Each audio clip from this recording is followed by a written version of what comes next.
Lądowaliśmy właśnie w Albanii, w Tiranie po raz drugi. Powiem wam szczerze, że jest naprawdę bardzo ciepło tutaj. Tu jest jakieś 27 stopni, cieplej niż u nas jak startowaliśmy, pomimo tego, że u nas była dzisiaj naprawdę bardzo ładna pogoda. Zobaczcie sobie tutaj, proszę bardzo, Tirana lotnisko i powiem wam to, że już w samolocie włączyliśmy sobie kartę Airlow. Tutaj będziecie mieć u góry firmę, która nas obsługuje i tak naprawdę jeżeli chcecie pojechać do krajów poza Unii Europejskiej, to możecie sobie właśnie kliknąć w nasz link poniżej i macie $3 zniżki na pierwsze zakupy, więc korzystajcie z tego, bo to jest naprawdę fajna rzecz. Kiedyś, 2 lata temu jak tu byliśmy, musieliśmy pójść do punktu, kupić kartę Vodafona chyba wtedy. Vodafona, Tak, czas. staliśmy w kolejce, tracić czas, a teraz, dokładnie to tak, musieliśmy czekać aż ta karta, bym powiedział, zacznie działać, aktywuje się. Tak naprawdę byliśmy pół godziny w plecy. Teraz, przepraszam, bo trochę głośno jest, bo jesteśmy przy samolotach.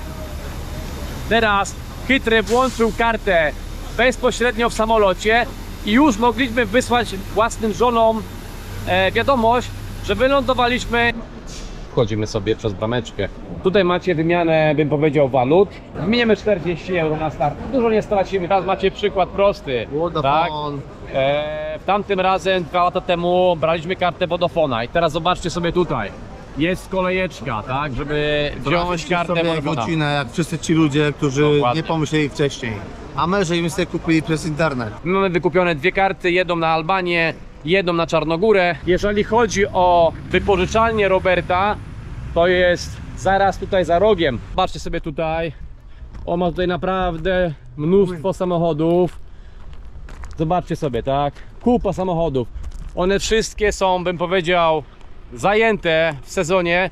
Teraz już jest po sezonie, bo już jest początek września. Zobaczcie, takie samochody właśnie możecie sobie wypożyczyć tutaj od Roberta. Proszę bardzo. Jest to naprawdę ogromna flota. I macie i Skody, macie Volkswageny, macie Nissany. Generalnie macie każdy jeden samochód, który byście sobie tutaj zażyczyli. Ja wiem, że troszeczkę ciemno tutaj jest, ale tak naprawdę jesteście w stanie zobaczyć, co on tutaj ma przy takim świetle, tak? Ma Volvo, ma Hyundai'a generalnie i ma również tutaj Audi, więc możecie sobie wypożyczyć cokolwiek będziecie chcieli tutaj od niego. Robert tam generalnie już jest. Proszę bardzo. Robimy robotę na kółcie. Dokładnie. Tu jest właśnie Robert, Giza. Zbija, wszystko leci w dobrym kierunku, nie?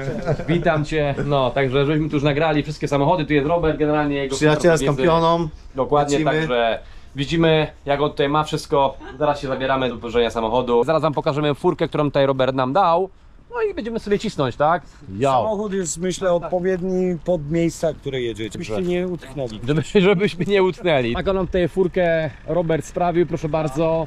RAV4 w dieselku, czyli jest generalnie bardzo, bym powiedział, ekonomicznym samochodzikiem. Robert, jeszcze raz bardzo. dzięki serdecznie, widzimy się za 3 dni. Want us to give you some raki? Do you want to try it? Raki? Yeah. Vodka? Maybe a little bit. Okay. I'm drinking beer. Okay. Enjoy. Alright. We had a little bit when we left Poland. Nie raki fejmy tradzamy. It's alright. One raki just so you can sleep very well tonight. Okej, that's fine, okej. Nasi tutaj właśnie gospodarze, ten chłopczyk bardzo ładnie po angielsku mówi, więc zaprosili nas po prostu, żebyśmy się tutaj napili troszeczkę raki, tak? Więc idziemy. Okej, let's go then. Let's do it. No dobra, no to idziemy zobaczyć nasz pokoik, tak? Hey, that's the place there. Yeah. Take a look around. Okay, thank you. Treat yourself at home. Okay. If anything, we're downstairs. Okay. If you want to eat something or just like a midnight snack, we Okay. have a restaurant. Okay. My friend, where you practice your English? He said on YouTube. Yeah, and Duolingo too. Okay. So you are the teacher on the YouTube, yeah? Or not? Oh no. No, but he's a translator. He's a translator. Yeah. Really? So this Okay. is good. How old are you? 12. 12. No to idziemy teraz do restauracji, napijemy się troszeczkę, bym powiedział, malutką rakiję, walniemy sobie, chłopczyk nas tutaj zaprowadzi, no po prostu jest petarda, mega fajne miejsce. Powiem wam szczerze, że naprawdę jest bardzo fajnie ciepło. I słuchajcie, jest bardzo fajna atmosfera tutaj. Dokładnie, taka typowa rodzinna atmosfera i to właśnie może potwierdzają te opinie na Bookingu, że są naprawdę bardzo fajnie zorganizowane miejsca i bardzo rodzinni, prawda, ludzie. Czyli pijemy za zdrowie tutaj właśnie Thank you very much. właścicieli. Okej. Na zdrowie. Znajdujemy się w miejscu o nazwie Berat, tak? Czyli to jest miasto, tak zwane miasto 1000 okien, tak je nazwali z racji tego, że jest takie jedna miejscówka, gdzie te okna wyglądają, byłoby ich po prostu naprawdę ogrom. Także jak sobie wstaniemy, wymyjemy się, pójdziemy na śniadanko, to wam to wszystko pokażemy. Oczywiście Chytry jeszcze tutaj obleci temat dronem, tak żebyście zobaczyli, jak to wszystko wygląda, ale powiem wam, miejscówka jest genialna. Chytry już puścił dronika, tak, żeby wam po prostu pokazać, jak to miejsce wygląda. Fajne jest to, że tutaj właśnie ci lokalni gospodarze w tym miejscu Berat mają takie gospodarstwo, gdzie wszystko sobie hodują sami. Pomidorki, ogórki, wszystko tu mają, więc miejscóweczka jest bomba. Za mną słoneczko już powolutku wychodzi, zobaczcie sobie sami, naprawdę jest petarda. Jest około 17-18 stopni, więc jest naprawdę bomba. Więc zaraz zobaczycie sobie, jak to wygląda tutaj właśnie z drona, a ten budyneczek, w którym się zatrzymaliśmy, dokładnie jest tutaj przede mną. Winogrono generalnie wszędzie tutaj rośnie, na płocie. Fajnie jest, naprawdę cudownie. Doczekaliśmy się w końcu wschodu słońca. Zobaczcie, jak to pięknie wygląda z tyłu. Góra, jedna, druga i trzecia w środku. Słoneczko, które właśnie za niego wychodzi. Po prostu bomba, tak? Czekamy teraz na śniadanie, bo za jakieś 35 minut będziemy sobie jedli i jedziemy w naszą trasę. Pamiętajcie o tym, żeby zasubskrybować kanał, polajkować, zostawić komentarz pod filmem, bo to naprawdę nam bardzo pomoże w zasięgach. Byćcie aktywni i pamiętajcie, jeżeli jest to możliwe, obejrzyjcie chociaż jedną reklamę w trakcie filmu. To też nas tutaj jako autorów wspomoże przy następnej wyprawie.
Wydarzyła się taka sytuacja generalnie, że mieliśmy drona właśnie na tej wyprawie, bo podczas pierwszego lotu Chytry go właśnie rozwalił.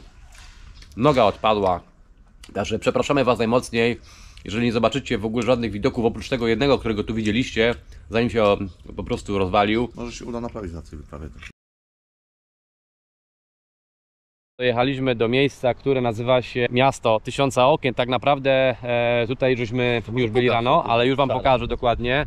Tak wam pokażę to z przodu. Tak naprawdę na Instagramach, na Facebookach, wszędzie widać dokładnie to ujęcie. Ono jest naprawdę bardzo fajne wtedy, kiedy jest ciemno i te okna są wszystkie, bym powiedział, podświetlone, tak? A no właśnie. Większość ludzi ma właśnie z tego miejsca zdjęcia porobione. Może pójdziemy sobie Chytry tam na tego, na mostek. Idziemy na mostek. Ja mam pomysł. Może drona odpalę. Idziemy teraz za ten most, to zobaczymy jeszcze to ujęcie sobie zrobimy właśnie stamtąd, to sobie zaraz zobaczycie.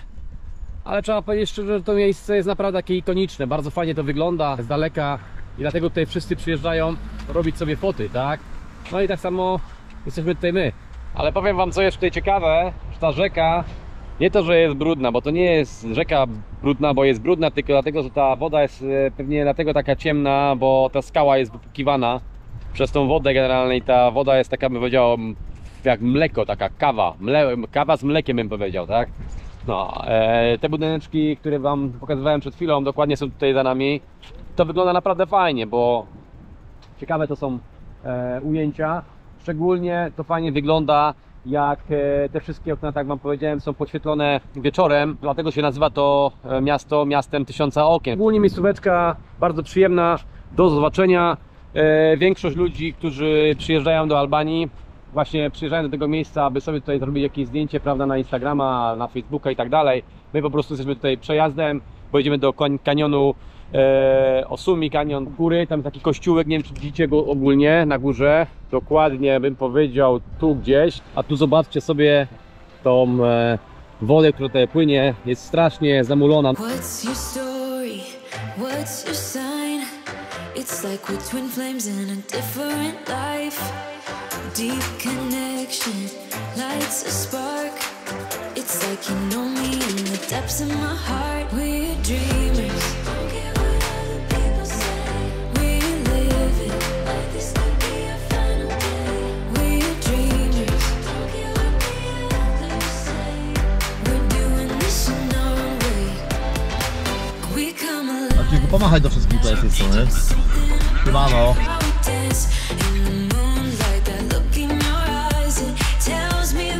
Robiliśmy nagrywki z tego miejsca, z miejsca tysiąca okien tak naprawdę.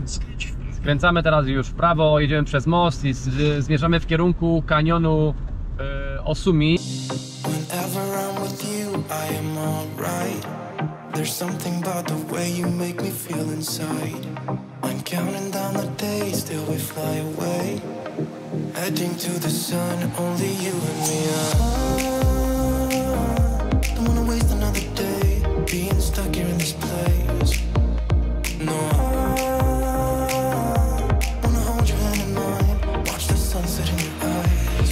Baby, I want us to act like we are 22. Jesteśmy się tutaj troszeczkę, bym powiedział, po drodze do tego kanionu. Miejscóweczka jest naprawdę taka, bym powiedział, odległa. Jest to chytry w ogóle, podobny to jest do tego, wiesz co, miejsca jak byliśmy na Cyprze. Jak żeśmy jechali tymi serpentynami na Cyprze w górach Trodos, to właśnie bardzo podobnie to wyglądało, tak?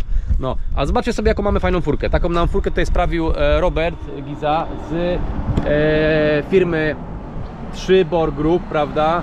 Ale jego widzieliście już na lotnisku, bym powiedział, także Robert, jeszcze raz dziękujemy Ci za ten samochód, który nam tutaj dałeś, ale będziemy go podmieniać, bo później jedziemy do Czarnogóry, a w Czarnogórze potrzebujemy mieć zieloną kartę, więc generalnie będziemy go podmieniać na inny, ale mimo wszystko fajna furka. A teraz Wam pokażę, jakie tutaj są widoki. Słoneczko zaczyna świecić dosyć mocno, więc założyłem sobie czapeczkę, żeby mi nie przypaliło głowy. Zobaczcie sobie tutaj, naprawdę wygląda to bardzo fajnie, tak? Rzeka płynie tam na dole, bym powiedział, strasznie brudna, ale to Wam mówiliśmy już wcześniej. Widoczki są mega fajne, tak? Super, petarda. Mamy jakieś 35 km do głównej destynacji, czyli jakieś 40 minut by mi się wydawało, bo to są kręte drogi, ale jest naprawdę bomba.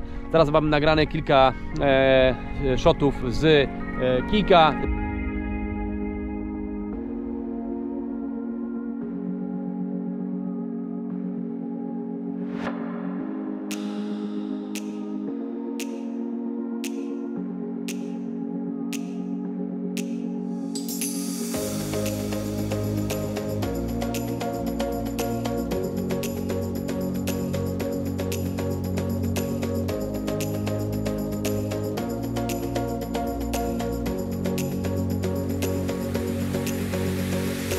Jedziemy dalej tak naprawdę, nie ma co tracić czasu, bo na miejscu jest mnóstwo rzeczy do zobaczenia.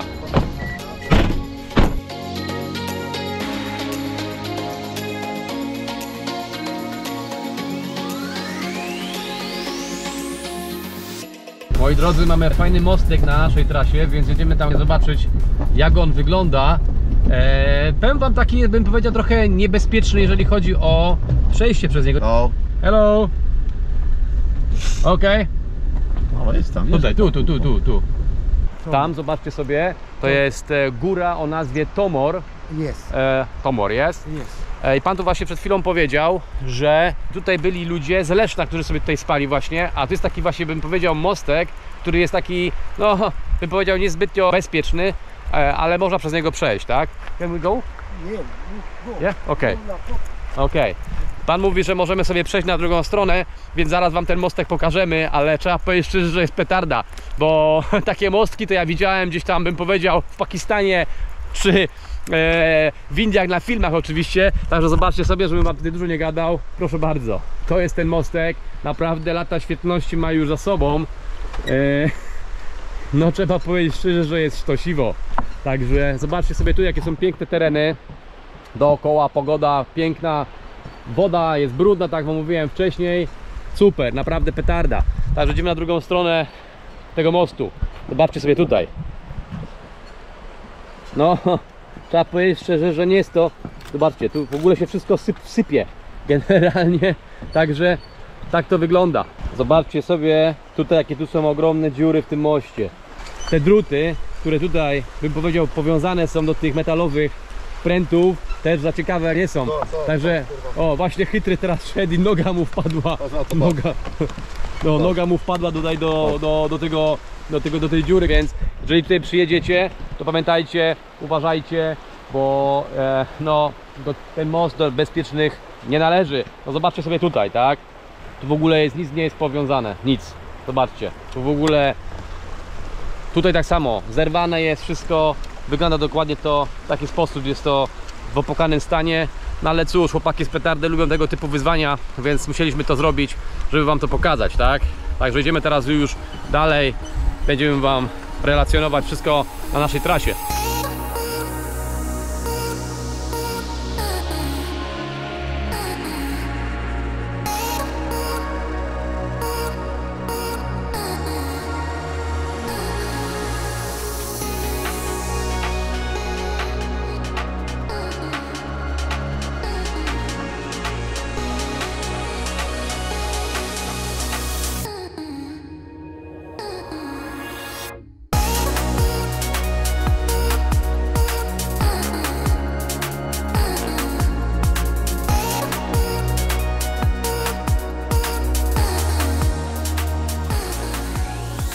Mamy problem, bo nam nie chce zapalić samochód. Ale dlaczego? Z jaj.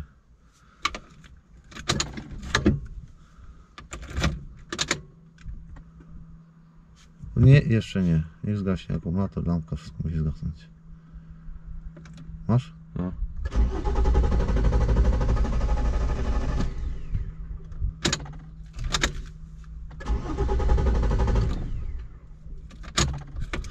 Otwieraj maskę. Może zamknij te drzwi, może to trzeba drzwi zamknąć. Może. Ale to nie był taki samochód nowoczesny, kurwa. Nie. Czekaj. Trzeba zamknąć drzwi. Zgaś go. No zgaś. Odpal. Jednak nowoczesny.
Dobra, nasi drodzy, jesteśmy na naszej kolejnej miejscówce. Tak naprawdę ten kanion Osumi już się tutaj zaczął. Pewnie widzieliście też kilka shotów, no nie z drona, bo go nie ma, ale z Insta360, z tego długiego patyka.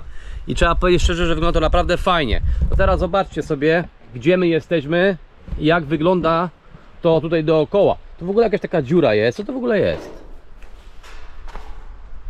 No nie wiadomo, co to w ogóle jest w każdym razie, ale ten kanion jest dokładnie tutaj po mojej lewej stronie, a u was z przodu. Rzeka na dole płynie, ten kanion ciągnie się dosłownie tam dalej, gdzie teraz idziemy, tak? Ale zobaczcie sobie, naprawdę jest petarda. Szkoda, że nie mamy drona, no bo byłoby fajnie nagrać to z wysokości, no ale cóż, no czasami tak bywa. Idziemy dalej, zobaczymy, co nas czeka tam na samym początku tego kanionu.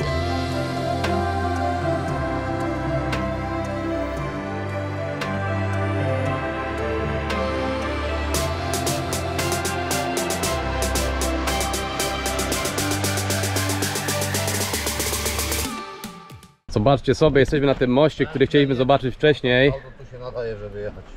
Czy się tu nadaje auto? Jest sztosiwo naprawdę, także to jest to właśnie miejsce i to jest właśnie ten most, który chcieliśmy zobaczyć wcześniej, no ale nie dojechaliśmy tutaj, a w końcu tutaj jesteśmy, tak? Także zobaczcie sobie.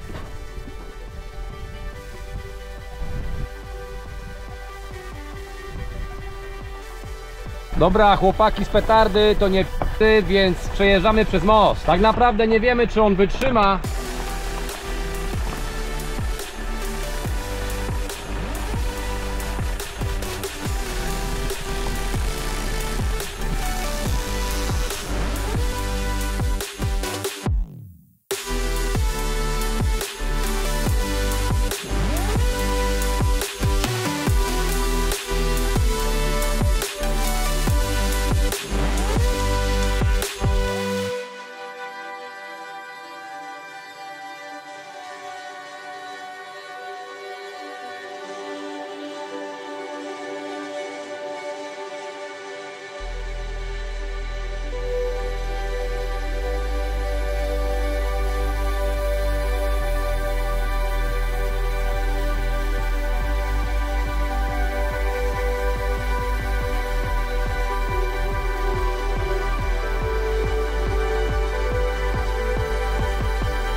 Nasi drodzy widzowie, pamiętajcie, żeby zasubskrybować nasz kanał, jeżeli jeszcze tego nie robicie oczywiście. Subskrybujcie wyprawy z petardą, bo to jest Dokładnie. jakiś czat! Patrzcie, jak skacze na główkę, lecimy!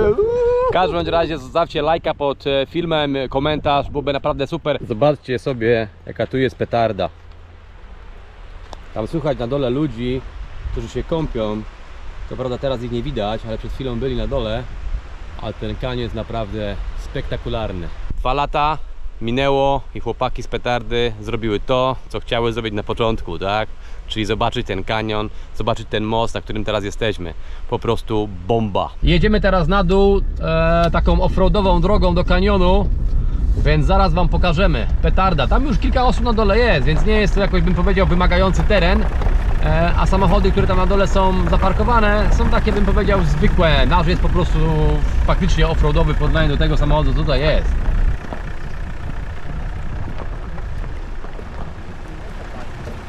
Zjechaliśmy na dół tego kanionu tą drogą tutaj, taką bym powiedział offroadową, ale nie jest, bym powiedział, taka trudna, bo widzicie taki samochodzik, co nie jest offroadowy, też sobie tutaj poradził zjechać, tak? Więc jesteśmy tutaj na dole. Mega fajnie, powiem wam szczerze, jest tu bardzo wiecznie, ale temperatura jest 35 stopni. Wiatr nie przeszkadza. W ogóle ten wiatr naprawdę przy tej temperaturze 35 stopni, on nam nawet pomaga. bo To jest wykłada. dokładnie. To nie jest wykład, tylko to jest taki wiaterek, nie wiem czy to widać, taki kurz, prawda? Nie wiem czy dobrze słyszycie, bo teraz nie mamy mikrofonów założonych, bo nie ma sensu, ale wiaterek jest taki, bym powiedział, pokaźny, tak? Pamiętajcie o tym, że jakbyście chcieli przyjechać do Albanii, to możecie wypożyczyć sobie samochód tutaj właśnie od Roberta Gizy z jego wypożyczalni. Tu macie logo jego firmy. My tak naprawdę jesteśmy mega zadowoleni, że mogliśmy i możemy uczestniczyć w tej wyprawie przy pomocy właśnie Roberta współpracy, tak?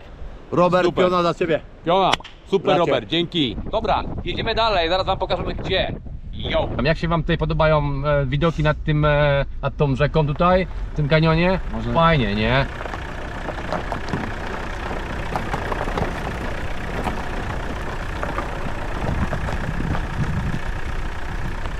Jakim batem oni? Co nasz? Jest wyprawa. Ściągamy buty, idziemy na kawę. Ale nie, oni jak mi tam dojechali w ogóle? Można dojechać na drugą stronę, my tam jedziemy. Chodź. Tu jest przejście, widzę. Jedziemy tam samochodem, bo oni tam zaparkowali, to musimy tam pojechać, stary. No, to jest... Po co mam się pierdolić w błocie? Jedziemy na drugą stronę jeszcze, zobaczymy co tam fajnego jest. To wam pokażemy.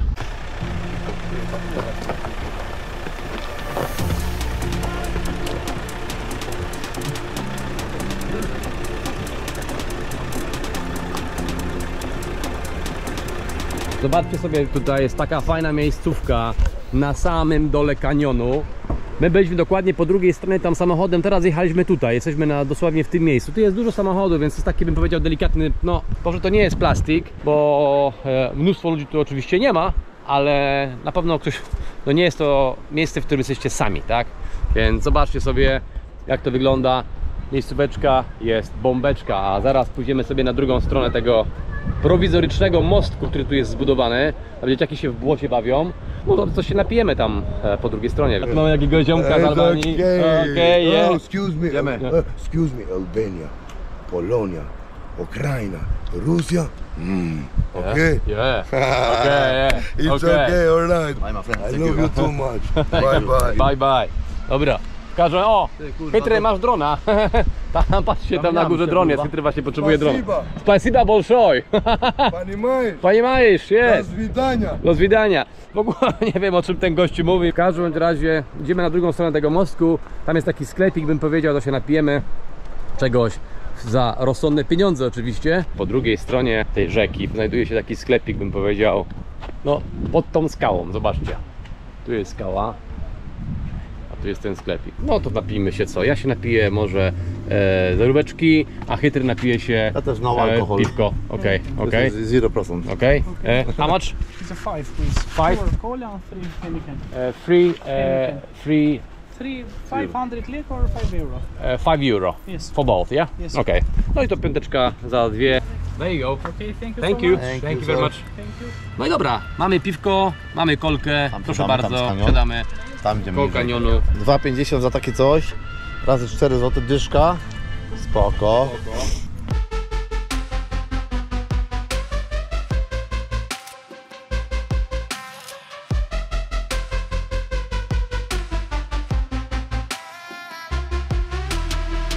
Idziemy tutaj na dół, bo tu podobno jest jakiś wodospad, ale chyba raczej to jest wątpliwe, żeby przy takiej temperaturze i suszy, żeby tam cokolwiek w ogóle płynęło. No ale idziemy zobaczyć. W każdym bądź razie zejście jest takie, bym powiedział, kamieniste, ale idziemy na dół i zaraz zobaczymy, co tam się pojawi. Powiem wam, że to zejście to nie jest takie fajne, jakby się wydawało, ale miejscówka jest, kurde, miejscówka jest epicka. Naprawdę jest petarda, zaraz wam pokażemy. Zobaczcie sobie. Przechodzicie przez ten burz, tak naprawdę, i jesteście tutaj. Woda płynie, takim bym powiedział, ja pierniczę. Naprawdę miejscówka typowa dzicz. Zobaczcie sami. No nie chcą się zjebać tam. Chytry, wejdź do tego konara tutaj, wejdź na górę. Tutaj. I ja ci zrobię zdjęcie. Ty jesteś zdolny do tego typu rzeczy, nie? Starany. W każdym bądź razie miejscówka jest sztosiwo. Zobaczcie, co tu się dzieje na dole. I to jest ten wodospad. Ten wodospad generalnie normalnie tutaj jest, ale tu jest tak mało wody, że tutaj praktycznie nic nie płynie. Ale ogólnie miejscówka jest bombeczka.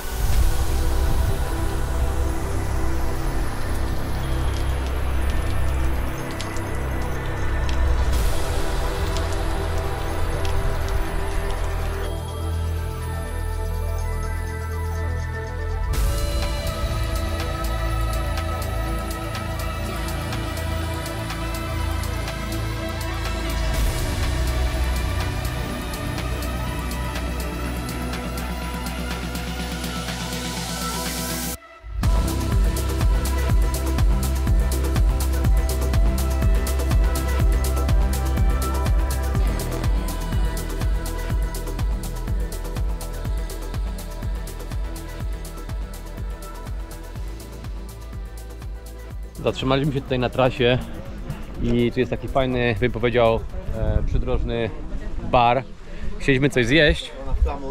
Tak, chcieliśmy coś zjeść, ale okazuje się, że tutaj generalnie tylko i wyłącznie są rzeczy do picia, czyli Coca-Cola i piwo. Z przodu, przed nami jest taki plac widokowy na ten kanion. W każdym razie ja idę go zobaczyć i wy również zobaczycie go z nami. Proszę bardzo. Tutaj macie ten plac widokowy. To jest, bym powiedział, zrobione tak typowo komercyjnie, ale fajnie, bo nikogo tutaj nie ma. A powiem szczerze, że wygląda to naprawdę bardzo fajnie. Zobaczcie sobie sami. Powiedzcie, jest to fajna rzecz czy nie?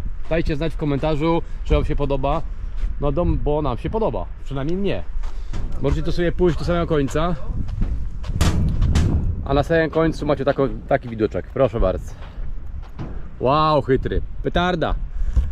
No i teraz właśnie chytry puści swojego drona tutaj, żeby wam pokazać, jak ten widoczek wygląda z góry. A, przepraszam, zapomniałem, że go rozwalił, nie? Powiem wam szczerze, że jest naprawdę strasznie gorąco. 35 stopni i spacery w takiej temperaturze, no nie ukrywajmy, nie są zbytnio, bym powiedział, fajne. Pomyśleliśmy, że pojedziemy sobie do naszej miejscówki, w której się zatrzymujemy. Tak naprawdę mamy tam jakieś 15 minut jazdy. Jedziemy tam, odświeżymy się trochę, wykąpiemy się, wypierzemy koszulki, założymy sobie inne i pójdziemy na miasto. Zjemy sobie coś po prostu lokalnego. Dotarliśmy do głównej destynacji, którą jest hotel Schepetimin. Przez te drzwi wchodzicie na górę sobie. Fajnie jest, bo tu jest tak naprawdę chłodno. Na dworze jest 35 stopni, a tu jest chłodno. I idziecie sobie tymi schodami na górę.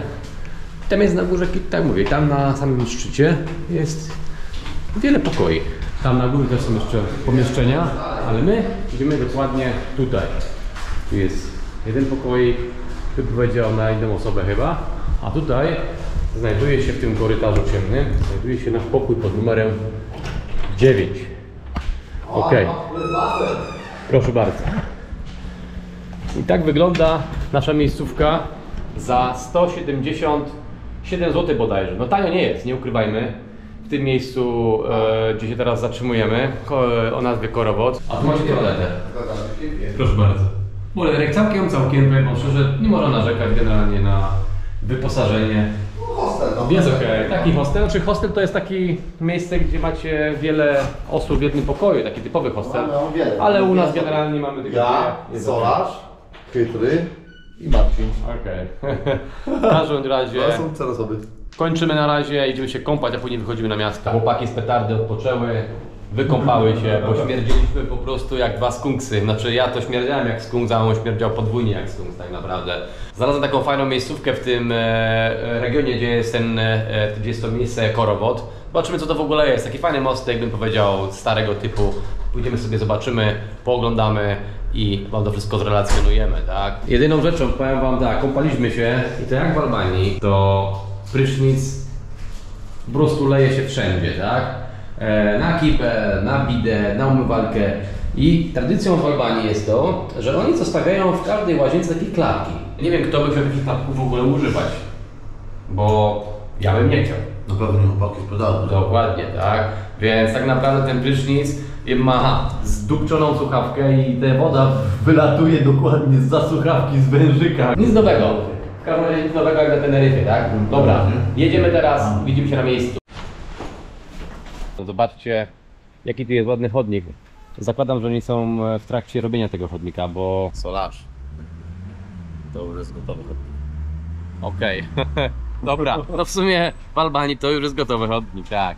Dobra, jedziemy. Trochę żeśmy poczekali, żeby się ochłodziło i trzeba powiedzieć szczerze, że no nie ochłodziło się w ogóle.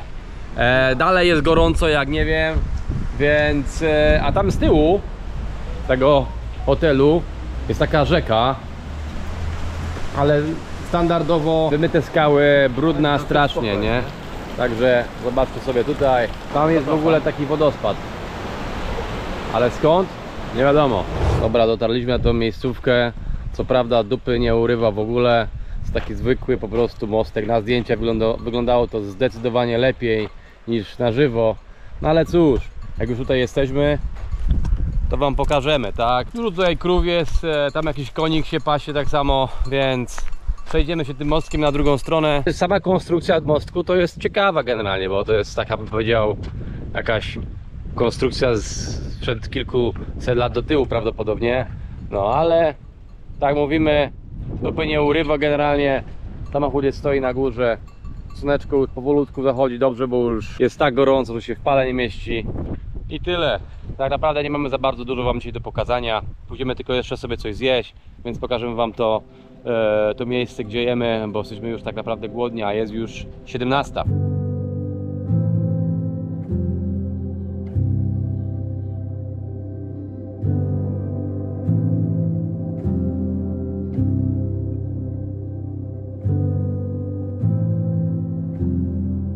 Powiem wam, siedzimy sobie tak z chytrym teraz tutaj na tym kawałku Zadupił. kamienia i tak sobie kontemplujemy i myślimy, że na koniec dnia trochę się nudno zrobiło, no bo nic ciekawego tutaj nie ma, tak? Ale nie jeden chciałby właśnie w takie miejsce pojechać, Cisza. posiedzieć sobie w ciszy, w spokoju, Spokój. posłuchać sobie, jak tam gdzieś krówki w oddala sobie skubią trawkę, konik tam gdzieś z drugiej strony, po prostu petarda, więc nie zawsze można mieć super content. Ważne, żeby się człowiek uspokoił, Petarda prawda? cicha, pikolinka. Dokładnie.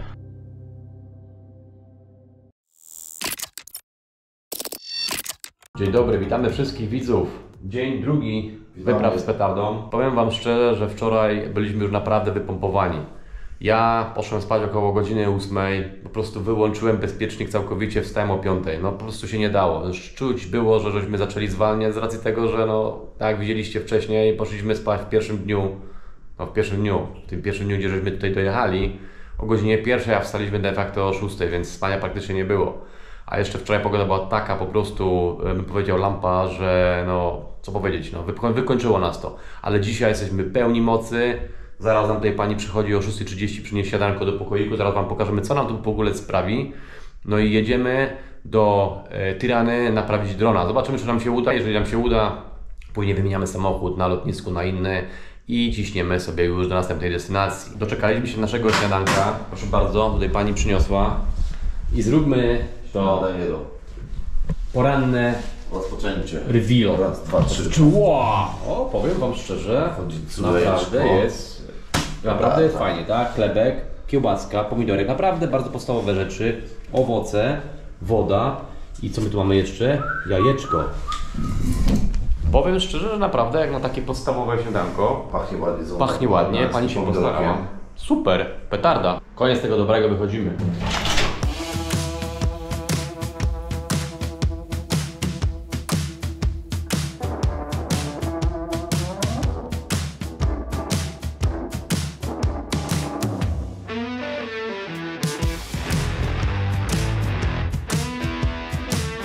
Ta godzina jazdy już nam minęła, jest w porządku, tak? 2 godziny do Tirany, do miejsca docelowego.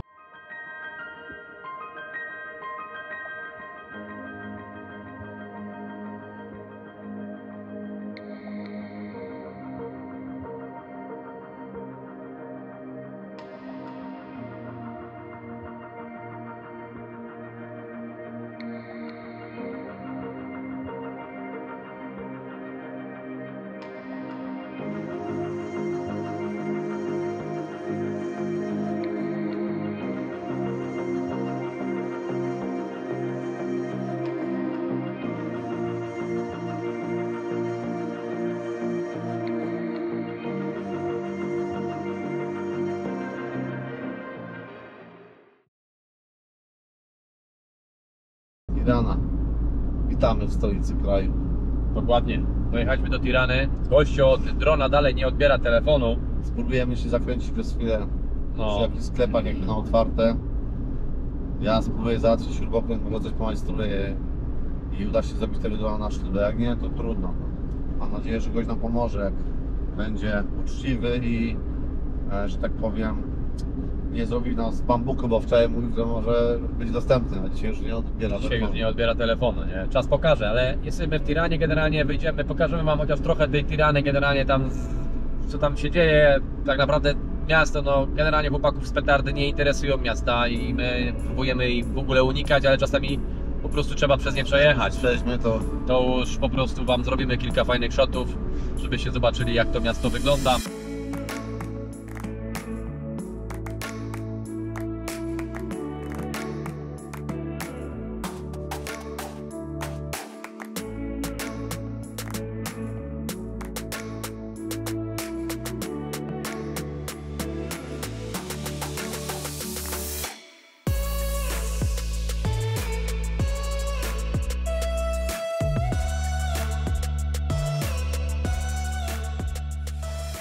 Takie pierwsze wrażenia z Tirany z centrum, bezpośrednio z centrum.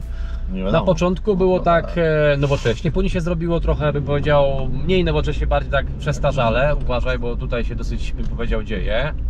A teraz trzeba powiedzieć szczerze, że jest tak dosyć nowocześnie. Spoko. Jest naprawdę spoko. To sobie zobaczycie, że nie jest źle. Jakieś tam tutaj rzeczy się dzieją, budowle się dzieją jakieś. No wiadomo, że to nie jest Polska, to nie jest Warszawa, umówmy się, tak? No ale mimo wszystko nie jest to tragedia. Jest naprawdę okej.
Jesteśmy już w centrum i idziemy zobaczyć, spróbować, przynajmniej zobaczyć, czy ten gościu w tym sklepie siedzi, tak? Chcemy teraz przejść przez drogę, ale oczywiście widzicie, że tutaj przejście przez drogę jest tak niebezpieczne jak Maroko.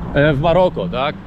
Więc idziemy. Piotr gdzieś widział ten sklepik, gdzieś tam Ktoś coś. się z nami umówił, 10:11, nie odbiera, za ciała, no to kurde lipa. Możemy wymagać, bo to jest niedziela. No właśnie, chociaż Tak to wszystko naprawdę- jest pootwierane, więc dziwimy się, że po prostu ma wolne, aczkolwiek to jest sklep z serwisem dronów, więc tak naprawdę nie można oczekiwać, że gościu będzie siedział w niedzielę. Tu macie kiosk ruchu, proszę bardzo. Zaraz zobaczymy, czy się dobijemy do tego gościa, czy jednak nie. Insta360 DJI. No. Dobra, moi drodzy, jesteśmy w sklepie o nazwie Altech. DJI, Insta360 i GoPro, tak? Tylko świeci się, tylko że tam nikogo nie ma. Zadzwoń do niego jeszcze raz. Spróbujemy zadzwonić, generalnie tu gościu ma wszystkie akcesoria, z tego co widzę, GoPro i tak dalej, więc... Ty, ma tam drony, stary, ma tam drony, patrz, ma wszystkie drony, zobacz. Patrzcie, zobaczcie sobie tam w środku, ma drony, ma Mavica, ma wszystko, to więc no nie ma bata, stary. Części niech nam daje. Po prostu i tak nam daje Dobra, części, okej. tak, więc tyle, czyli jest jakaś szansa. W każdym razie gościu jest, otwiera nam, cześć, hello. Hello. Okay, hello. Okay. Dron. Zobaczymy, czy się to uda załatwić, czy nie, więc spróbujemy coś naprawić. Aby by się udało, no to kurde, jesteśmy w domu. Już były takie, bym szanse, bym powiedział, nikłe, ale jednak okej. My cousin is a very good pilot. Yes. He took off and crashed the drone. This one, I lost this. Zobaczcie sobie, tak to wygląda generalnie. Okej. Normally working everything, but only this. Tak, on mówi, że wszystko działa, oprócz tego, że skrzydło jest wyrwane całkowicie. The wire, this wire is the antenna. Antena, Yes. okej. Okay. So I need to replace this. Can you turn on the remote, please? Yes, we can fix it. Yeah? Yes. How Okay. long and how much? What do you want first? The how much or How the mu- how long? It's going to be 1 hour. I need to see it for the arm and then I have to tell you. This one is going to be 14 euro to change this one for the arm. Okay. This one. Mhm. Then I have to see this wire. What can I do for this wire?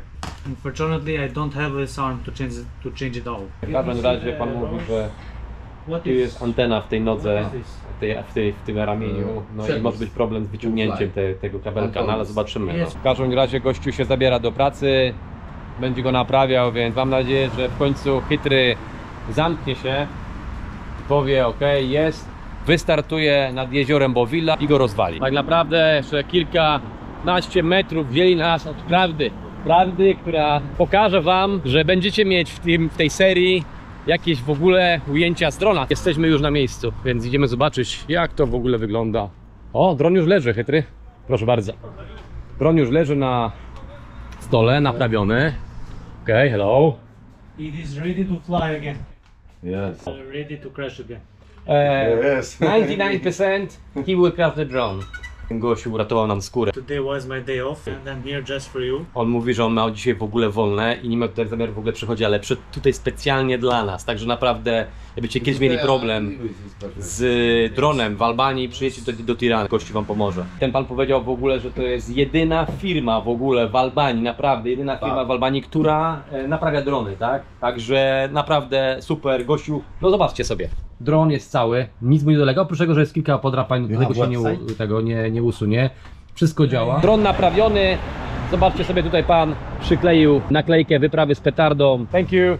Thank you very much. Thank you very much. Także super sprawa. Koszt naprawy drona, no chytry oscylował 50 euro. Wyszło ogólnie euro 80. Trzeba się cieszyć, bo tak powiedzieliśmy, pan był tylko i wyłącznie tutaj dla nas. Gościu właśnie już jedzie do domku, no po prostu petarda, tak, naprawdę cieszymy się. Nie ma.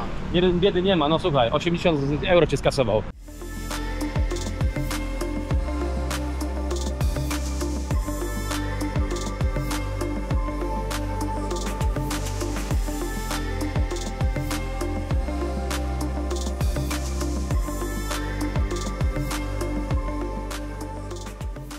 Jesteśmy już tutaj u Roberta w wypożyczalni, właśnie podbieramy go zaraz i jedziemy do Bowilla Lake. On z nami pojedzie, pokaże nam kilka fajnych rzeczy. Jedziemy teraz do tego właśnie jeziorka.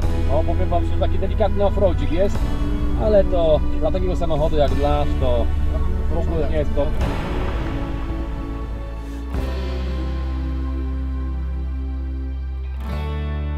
Wow, ale petarda! Robert to jest crazy driver!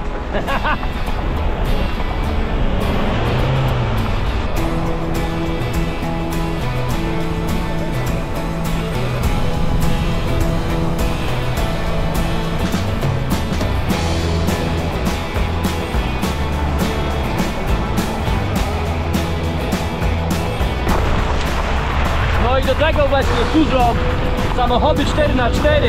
Yo!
I teraz zobaczcie, powiedzcie mi tak uczciwie, czy uważacie, że ta droga jest na Fiata 500? To właśnie. Jest na osobówki, no.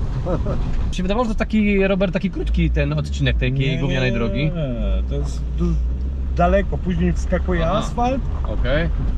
a później znów.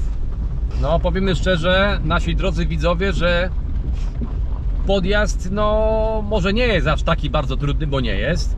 Nie chodzi o stopień trudności. Dokładnie, ale no mówmy się, jak będziecie tutaj kiedyś przyjeżdżać, to posłuchajcie Roberta, to co on mówi. nie jeździcie tutaj Fiatem 500 czy jakąś inną formą samochodu, który nie ma większego prześwitu, bo po prostu szkoda. Szanujcie jego samochody, szanujcie po prostu samochody ogólnie, tak? Tym bardziej samochody pożyczone. Ale też przerwę Ci, przepraszam, ale też chodzi o bezpieczeństwo. bezpieczeństwo. Tak, dokładnie. Powiedz mi, czy dla Ciebie jest frajdą jechać i tak jak oni, przerażeni, zastanawiać się, dojadę, rozwalę oponę, nałożą mi karę, nie wiem, coś się wydarzy, czy lepiej sobie jechać z uśmiechem na ustach Właśnie. i się śmiać, jak kałuże się chlapią? Dokładnie.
Kurde, ale tu jest ludzi, ja pierniczę.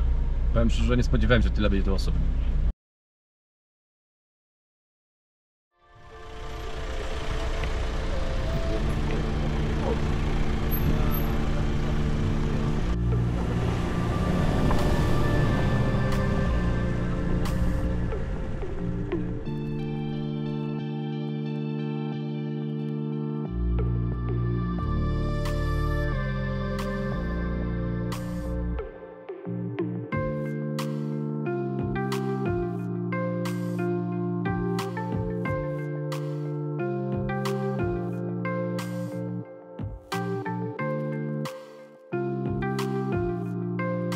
Ale jest turkus.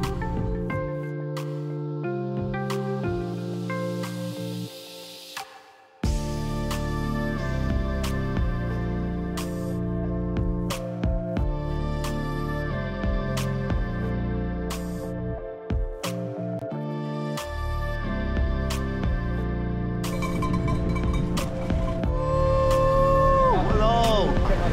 Siemanko, pozdrawiamy wszystkich z Polski!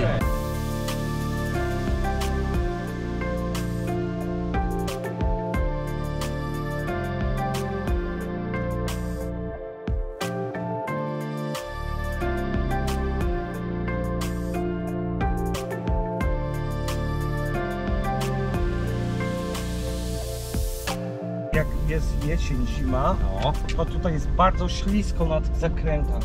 Bardzo łatwo po prostu zjechać sobie. Tak. Zresztą słyszycie, jak ślizgają opony. Tak. A my mamy opony bardziej do terenu. Tak. A powiedz mi, czy tutaj w tym regionie, na tej wysokości, raczej nie sądzę, nie ma tutaj śniegu, rozumiem? Nie ma śniegu. To jeszcze nie ta, to jeszcze nie ta Jest na wysokość. szczycie gór. Jest oczywiście. Na Korab na przykład. Polecam też kiedyś, żebyście się wybrali. A powiedz mi, czy to prawda, to będzie ciekawe dla widzów, że w tym jeziorze nie wolno się kąpać ze względu na to, że to jest jezioro, które zaopatruje w wodę pitną Tirany. Jest to poniekąd prawda, ale też być może jest jakaś druga jeszcze historia, dlaczego się nie wolno kąpać. Aha, tak? okej. My być może względy bezpieczeństwa, a być może też jakieś inne rzeczy. Ciężko powiedzieć. Okay. Albania ma w ogóle dużo różnych tajemniczych historii. Ja tutaj nie chcę jakichś tam teorii spiskowych i rzeczywiście Tirana jest zaopatrywana wodę między innymi stąd. Natomiast czy to jest jedyny powód? Ciężko powiedzieć. To Nie? jest na przykład fajne. Rozbić sobie gdzieś tutaj namiot, Tak. grill, Ale fajnie. wiesz, No. super, super. No, petarda, naprawdę Tak. petarda. Jak chcesz, to są moi koledzy, możesz się przyłączyć i o kiełbasę poprosić. To są twoi koledzy? Tak. Tak? To idziemy na kiełbę, co? To ty idź pierwszy. A przed Wiką A tu wryja, nie? Od Widoki są naprawdę petarda. Widzicie, Chytry to jest widok urywający torbę, tak? Bo to jest naprawdę bardzo fajne miejsce. I mówię, musimy tu przyjechać. Robert powiedział, bo chwila, czy w ogóle nie sądzicie, że tu dotrzemy? Bo mówię, kurde, możemy nie mieć czasu, ale jednak czas jest. Pani, to Robert jest, bo byśmy jechali 5 na godzinę. No właśnie, bo byśmy tu jechali 5 na godzinę, a my generalnie jesteśmy tacy, że jesteśmy ostrożni, próbujemy szanować wóz, tak, i w miarę możliwości, jak to jest możliwe, tak? Na pewno będziemy nie jechali tak szybko, jak ty jedziesz, umówmy się. To dobrze, to oznacza, że kiedyś znowu wam pożyczę samochód. No to super, no to się cieszę. Tu masz punkt. Platforma widokowa, tak. No i tam idziemy, tak. Tak, ale zanim tam pójdziemy, to podjedziemy sobie wyżej jeszcze. Dobra, okej. Tu jest ta restauracja, a my jedziemy na samą górę tam, Chytry, tam jest wjazd, wiesz?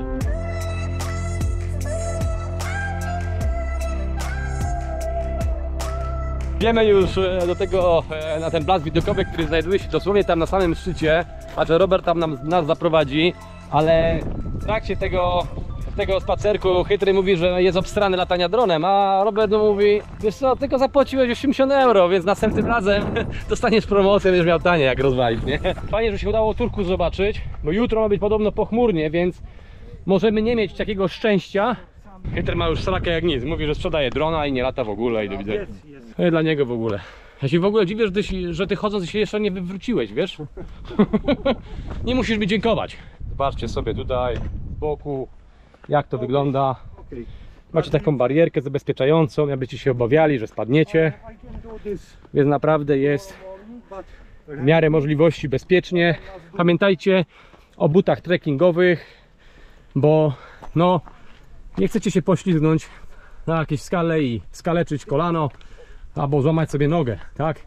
A tutaj, zobaczcie do góry, jak idziecie, to macie takie schodki z metalu zrobione, tak? I takimi schodkami wchodzicie sobie na samą górę. Proszę bardzo. I na samym szczycie tam jest ta platforma widokowa, a tutaj po urywa dupę na całej linii. Turkus, Turkus i jeszcze raz Turkus. Jak, powiedz mi, Chytry, czy Solarz znalazł dobrą miejscówkę? Ona zna dobrą miejscówkę. Wszystko w temacie.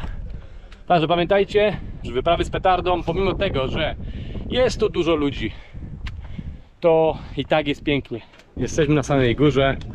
Pani powiedziała, że warto wejść na tamtą skałę, tam gdzie ludzie siedzą, ale jest naprawdę bomba.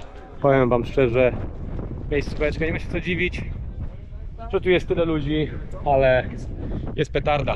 Idziemy na górę, zobaczymy, co tam jest. Robert co, oddychnie chwilkę, zmachał się chłop, my też w sumie, ale idziemy. Dobra, moi drodzy, jestem na samym szczycie górki tutaj. Chytry lata dronem, wieje strasznie, przepraszam, jeżeli może być słychać zbyt słabo, ale to nie ma żadnego znaczenia, po prostu tu jest petarda. Tam na dole jest zapora wodna, a tu z tyłu za mną to piękne jezioro z turkusową wodą. Genialnie po prostu, bo Villa Lake, pamiętajcie, jeżeli macie możliwość przyjechać tutaj, to zapraszamy i przede wszystkim nie zapomnijcie zasubskrybować naszego kanału, kliknąć lajka pod filmem, zostawcie komentarz, to tam mega pomoże w zasięgach.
Powiem wam, przygoda jest bardzo fajna nad tym jeziorkiem, tutaj szczególnie na tej krawędzi. Idziemy jeszcze z Robertem na tą platformę widokową, która jest tutaj. Nie ma teraz ludzi, więc można sobie na to pozwolić, bo normalnie jest kupa osób.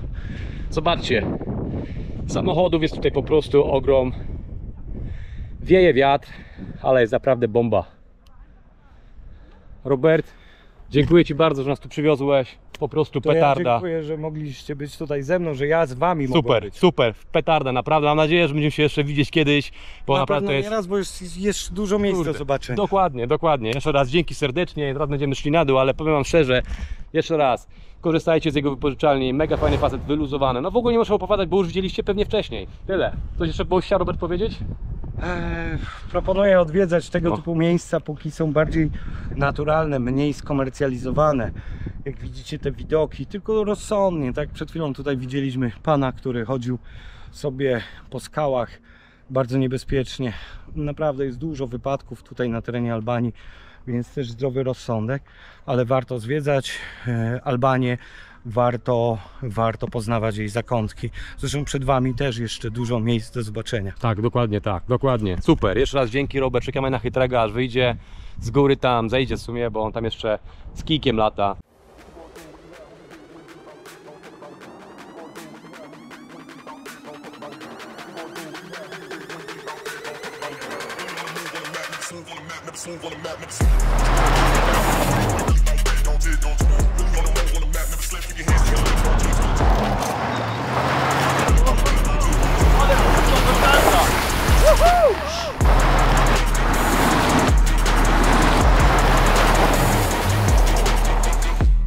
Ale petarda ten offroad. Robert, cieszę się, że z nami pojechać na tą przejażdżkę. Piątka, super.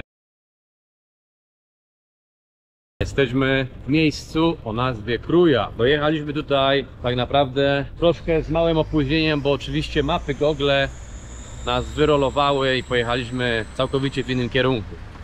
Co prawda trochę była pomyłka tutaj chytrego na samym początku, a później, czy to w sumie to zawsze jest jego pomyłka. Zawsze znam. Jego drugie imię to jest pomyłka.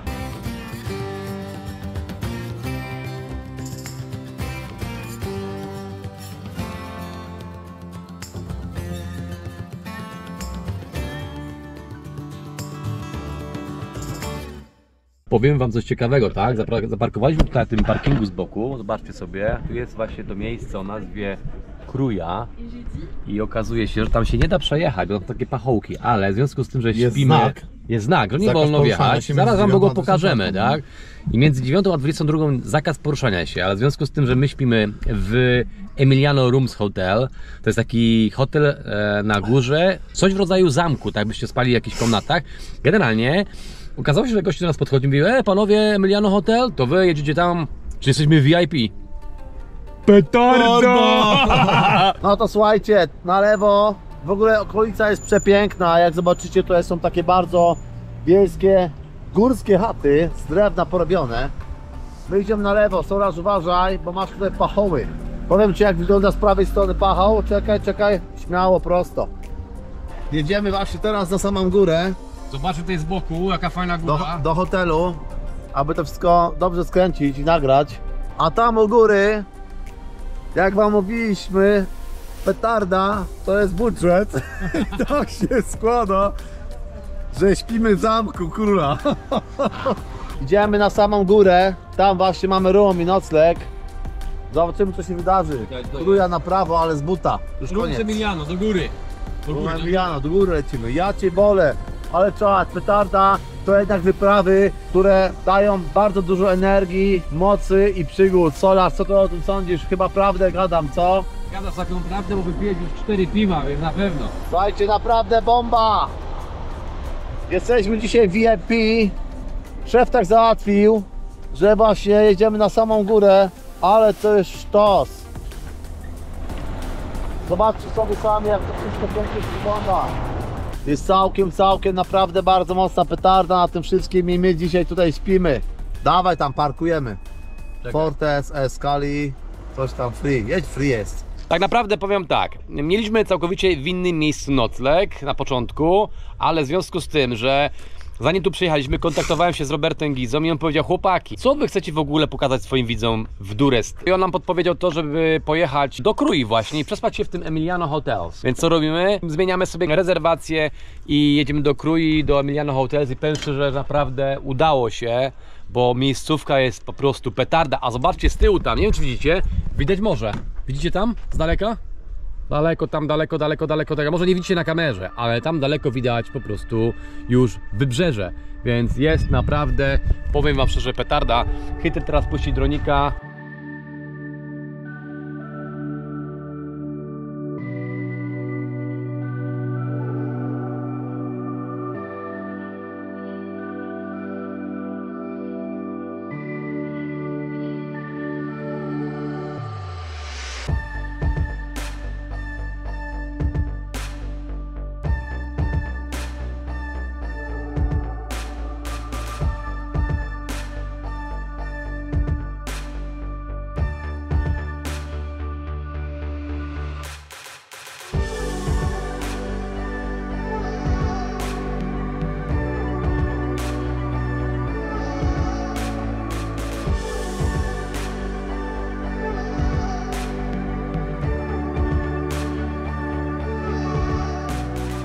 Dobra, polataliśmy dronem, zrobiło się już dosłownie ciemno, ale wszystko tutaj widzicie, tak? Zobaczcie sobie tutaj, jaki tu jest klimat. Na górze siedzą sobie ludzie, piją herbatkę, kawkę, po prostu jest petarda, tak?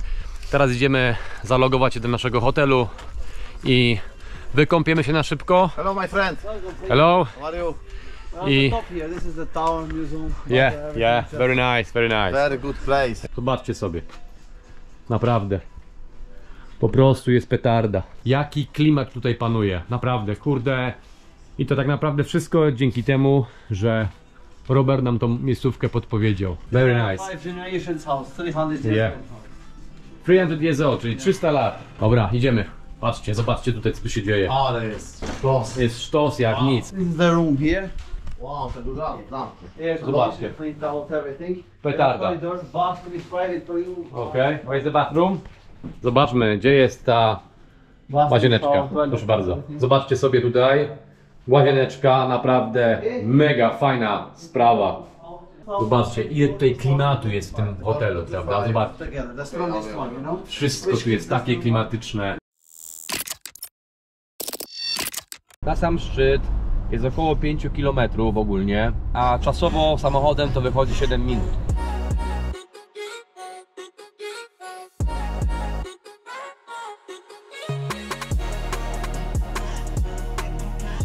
Chłopaki z petardy dotarły na sam szczyt tej góry. Zaraz wam to wszystko pokażę, a widoki są tutaj naprawdę spektakularne. Szkoda tylko, że są dzisiaj chmury i nie ma słońca. Tam próbuje się z tyłu gdzieś przebić, no ale niestety nie jest zawsze tak, jakbyśmy chcieli. A na dole, jak widzicie to miasteczko tutaj na dole, tu gdzie jest mój palec, dokładnie tutaj, to jest właśnie Kruja, tam gdzie się zatrzymaliśmy. Tam z tyłu widać już wybrzeże. Co wam tutaj powiem? Znajdujemy się teraz obecnie na wysokości 1100 metrów, jest jakieś 22 stopnie. Jest naprawdę przyjemnie, także nagramy wam coś z drona. Będziecie widzieć, jak to wygląda troszeczkę z innej perspektywy. Tutaj jest taki opis. Zastanawialiśmy się w ogóle, czy na tej górze w ogóle jest śnieg, tak? To zobaczcie sobie tutaj na zdjęciu. Ewidentnie widać, że tutaj w zimę jest śnieg, chociaż wydawałoby się, że jesteśmy tutaj blisko wybrzeża, ale jednak śnieg jest. I co wam tutaj powiem? Wysokość tej góry to jest dokładnie, zobaczcie sobie tutaj, 1176 metrów nad poziomem morza, tak? Więc jest, tak bym powiedział, dosyć wysoko. Chodzą sobie tutaj koniki. Podejście jest łagodne. Idziemy na sam szczyt z tamtej strony, ognisko, czyli ludzie przychodzą sobie tutaj pobiwakować, ognisko zrobić, spędzić trochę fajnego czasu, bo naprawdę miejscówka jest bomba, nie? A wydaje nam się, że jesteśmy już chyba na samym szczycie. Obok jest też górka, też jest taki szczyt, bym powiedział, ale obydwa wyglądają dokładnie tak samo. A zobaczcie sobie tutaj, jak to wygląda z tej perspektywy, tak? Jest po prostu bomba, także jeżeli będziecie kiedyś w Albanii, to koniecznie musicie przyjechać do tego miasta Kruja, bo ono jest po prostu zajebiste, trzeba powiedzieć szczerze.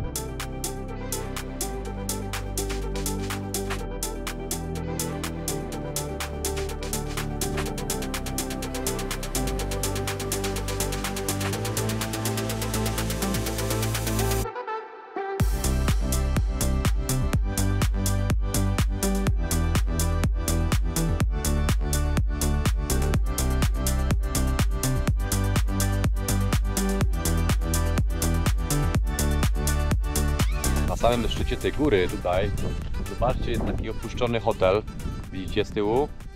Szkoda, bo naprawdę miejsce z takim widokiem, zresztą widzieliście go przed chwilą, jest po prostu bombastyczne. Pietry zasugerował, żebyśmy kupili to, Weźmy kredyt, kurwa. bierzemy credo i kupujemy hotel na szczycie góry. Ja już tu widzę wyprawy z petardą, takie wielkie logo jak znaczek McDonalda kręcony się w koło, zapraszamy. Grill, bar, restaurant, petarda. Dobra, widać, że chłop ma fantazję, więc zróbmy eksplorację tego budynku. Zobaczmy, tutaj jest takie, bym powiedział, przejście. Przejdźmy sobie tutaj tym oto takim balkonem. Zobaczmy, pozamykane wszystko na kłódkę. Co tutaj jest w ogóle? Zobaczcie sobie tutaj. Wy widzicie, ja nie widzę za bardzo. Chociaż teraz będziemy mogli pójść tutaj wyżej. No, wszystko jest pozamykane. Zobaczcie, w jakim to jest opłakanym stanie. Tylko tutaj ktoś zainwestował trochę pieniędzy, to naprawdę mogłoby to wyglądać ciekawie, tak? No, ale oczywiście wszystko jest tutaj pozamykane, więc eksploracja się nie udała. Ale cóż, zjeżdżamy teraz na dół tym stromym podjazdem i powiem wam, że niby barierki są, ale jest strasznie niebezpiecznie, bo na tych barierkach ochronnych widać było dużo takich uderzeń od kamieni, które spadały po prostu od góry, bo to wgniecenie nie było w bok, tylko to wgniecenie było tak jakby z góry i wygięło tą barierkę, którą tutaj widzicie pewnie w kamerze. Także to nie jest, bym powiedział, uderzenie samochodu, tylko to jest uderzenie kamienia, głazu spadającego po prostu z samego szczytu.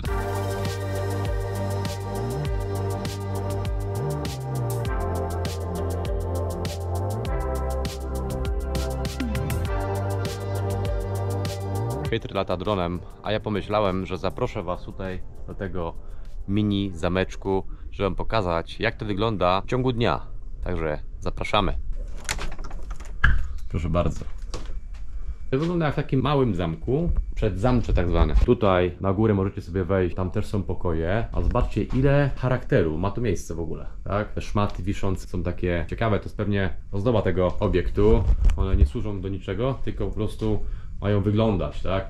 A teraz zobaczcie sobie, tutaj mnóstwo charakteru tak ma. To jest takie miejsce, bym powiedział, bardzo stare. Zapaliłem światło po to, abyście sobie mogli zobaczyć, ile charakteru to miejsce tak naprawdę pokazuje. To jest naprawdę bomba. Proszę bardzo. Tutaj macie takie pomieszczenie z kominkiem i takimi siedzeniami. Nie wiem, czy to w zimę służy do tego, żeby sobie tutaj ludzie jedli obiady, śniadania, czy to jest tylko i wyłącznie dla wyglądu, ale mi się wydaje, że w zimę raczej tutaj będą ludzie w środku siedzieć, bo tutaj też jest zimno. Tutaj macie winko. Tutaj są w ogóle piloty od telewizorów, więc domniemam, że jednak tutaj w zimę ludzie... tak, telewizor jest, proszę bardzo. Telewizor jest, więc domniemam, że tutaj po prostu ludzie w zimę sobie siedzą, jedzą obiady, kolacje i tak dalej. Siadanka również. Teraz jest ciepło, więc korzystają wszyscy z tego miejsca, bym powiedział, na zewnątrz. W każdym razie siadanko leciało. Zobaczcie sobie tutaj. To jest jakiś sok pomarańczowy, herbatka. Tu jest jakaś kiełbaska z jakimś jajeczkiem. Arbuz, pomidorek, chlebek. No, nie ma tego sporo. Spodziewaliśmy się, że będzie więcej, ale nie ma co narzekać, bo jeżeli macie takie widoki, jak tutaj są z boku, to w ogóle nie ma o czym mówić. Po prostu petarda. Dobra, kochani, koniec tego miejsca. Jedziemy teraz już do następnej destynacji, która wam się pewnie też spodoba, ale to będziecie widzieć już po drodze. Do zobaczenia.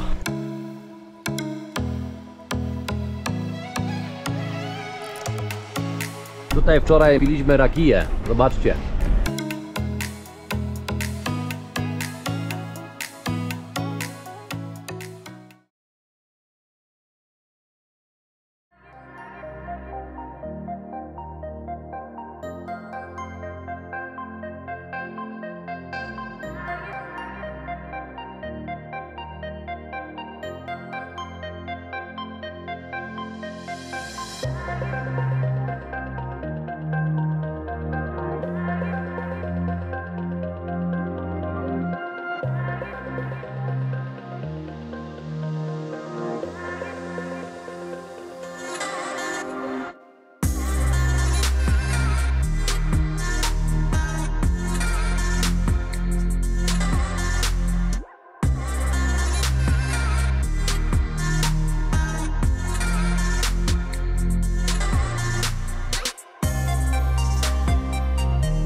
jesteśmy na trasie do tego głównego miejsca na 2 dni i trzeba przyznać, że słoneczka nie ma, ale widoki są naprawdę bardzo fajne.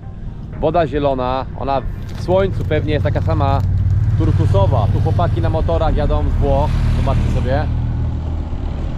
O, zdjęcia sobie robią w trakcie jazdy, więc trzeba powiedzieć szczerze, że miejscóweczka jest bardzo fajna. Cisza, spokój, daleko od ludzi i to właśnie jest to, co chłopaki z petardy lubią najbardziej, chytry, nie?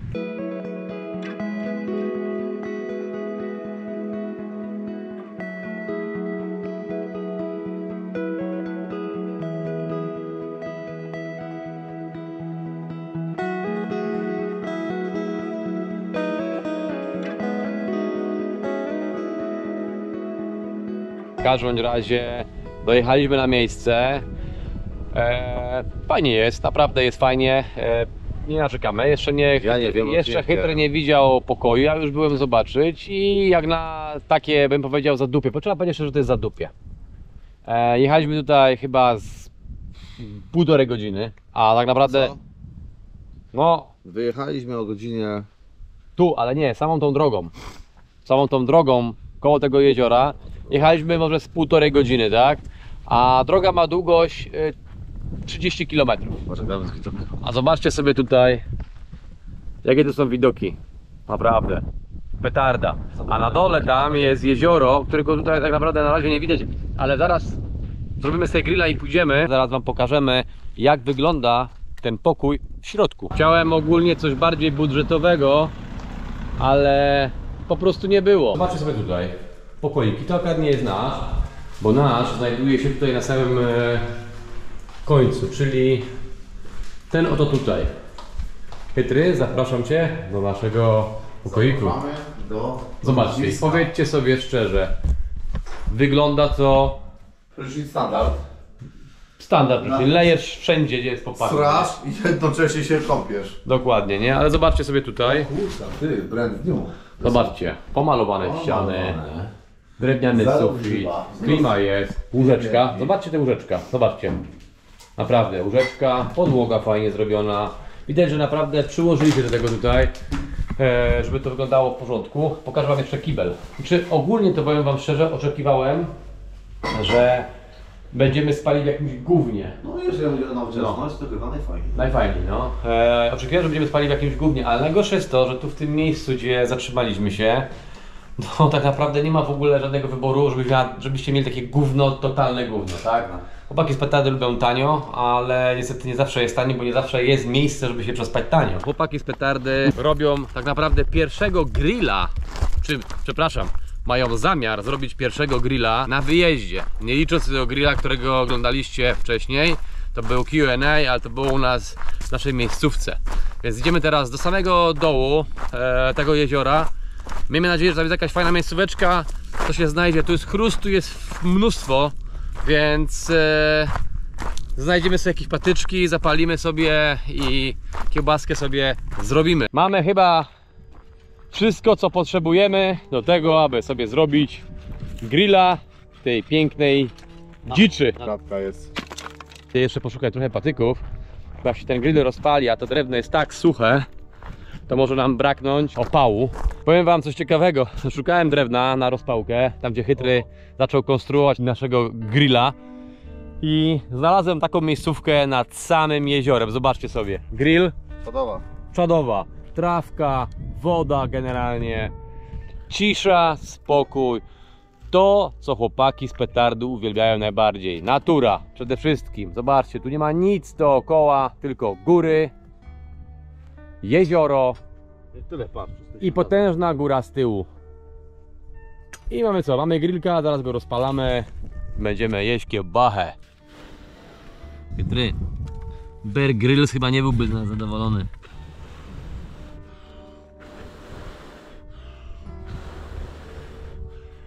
Robienie grilla w takich warunkach jest po prostu zajebiste. Zajebiste, no. Szczególnie jak jesteście na łonie natury i nic dookoła nie ma.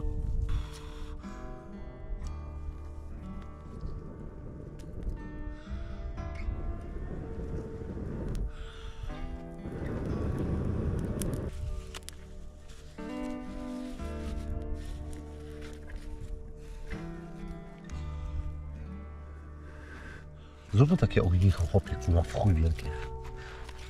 Zaraz się ściemni, kurwa, wiesz, wilki przyjdą. No, powoli się rozpala, zobaczcie. To chyba jest najlepszy grill w moim życiu, bym ci powiedział. Po takich warunków, jak tutaj mamy, to naprawdę Woda. nigdy... Woda. Góry. No patrzcie. Petarda. I powiem wam coś jeszcze. Teraz jest grill, a za chwilę będzie walet. Sprawdźmy w ogóle, jaka jest temperatura tej wody. Powiem ci, stary, sztosiwo. Sztosiwo. No, będzie chyba kompanko. Będzie kompanko.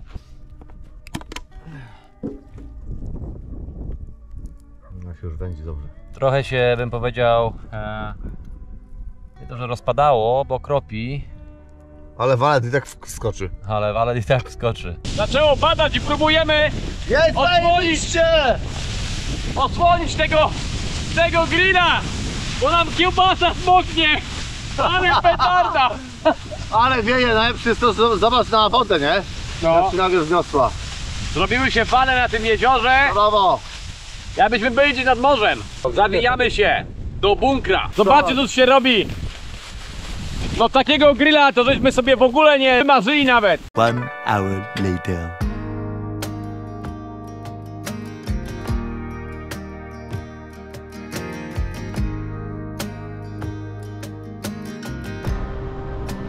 Patrzcie, to jest to skała, która może nam walnąć w głowę.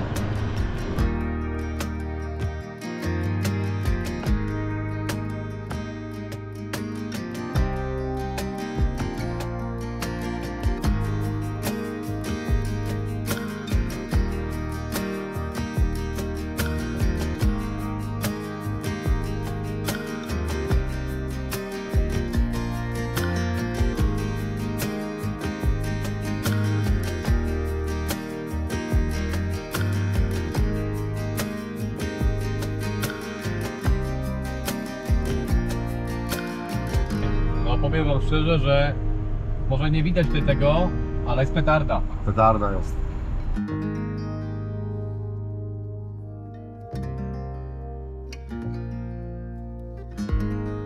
Powiem wam, tak jak tu hejter przed chwilą powiedział, gdyby tu była pogoda, to tu by była naprawdę istna petarda, tak? No ale cóż można powiedzieć, patrzcie. To jest ta barka, na którą wjeżdżają samochody, zobaczcie sobie tutaj. No i płyniecie sobie do Fierzy i z powrotem generalnie, tak? Ładnie to naprawdę musi być, jak tu świeci słońce, to musi być po prostu petarda, tak? No ale co zrobić? Nie ma słońca, no to petardy generalnie nie ma.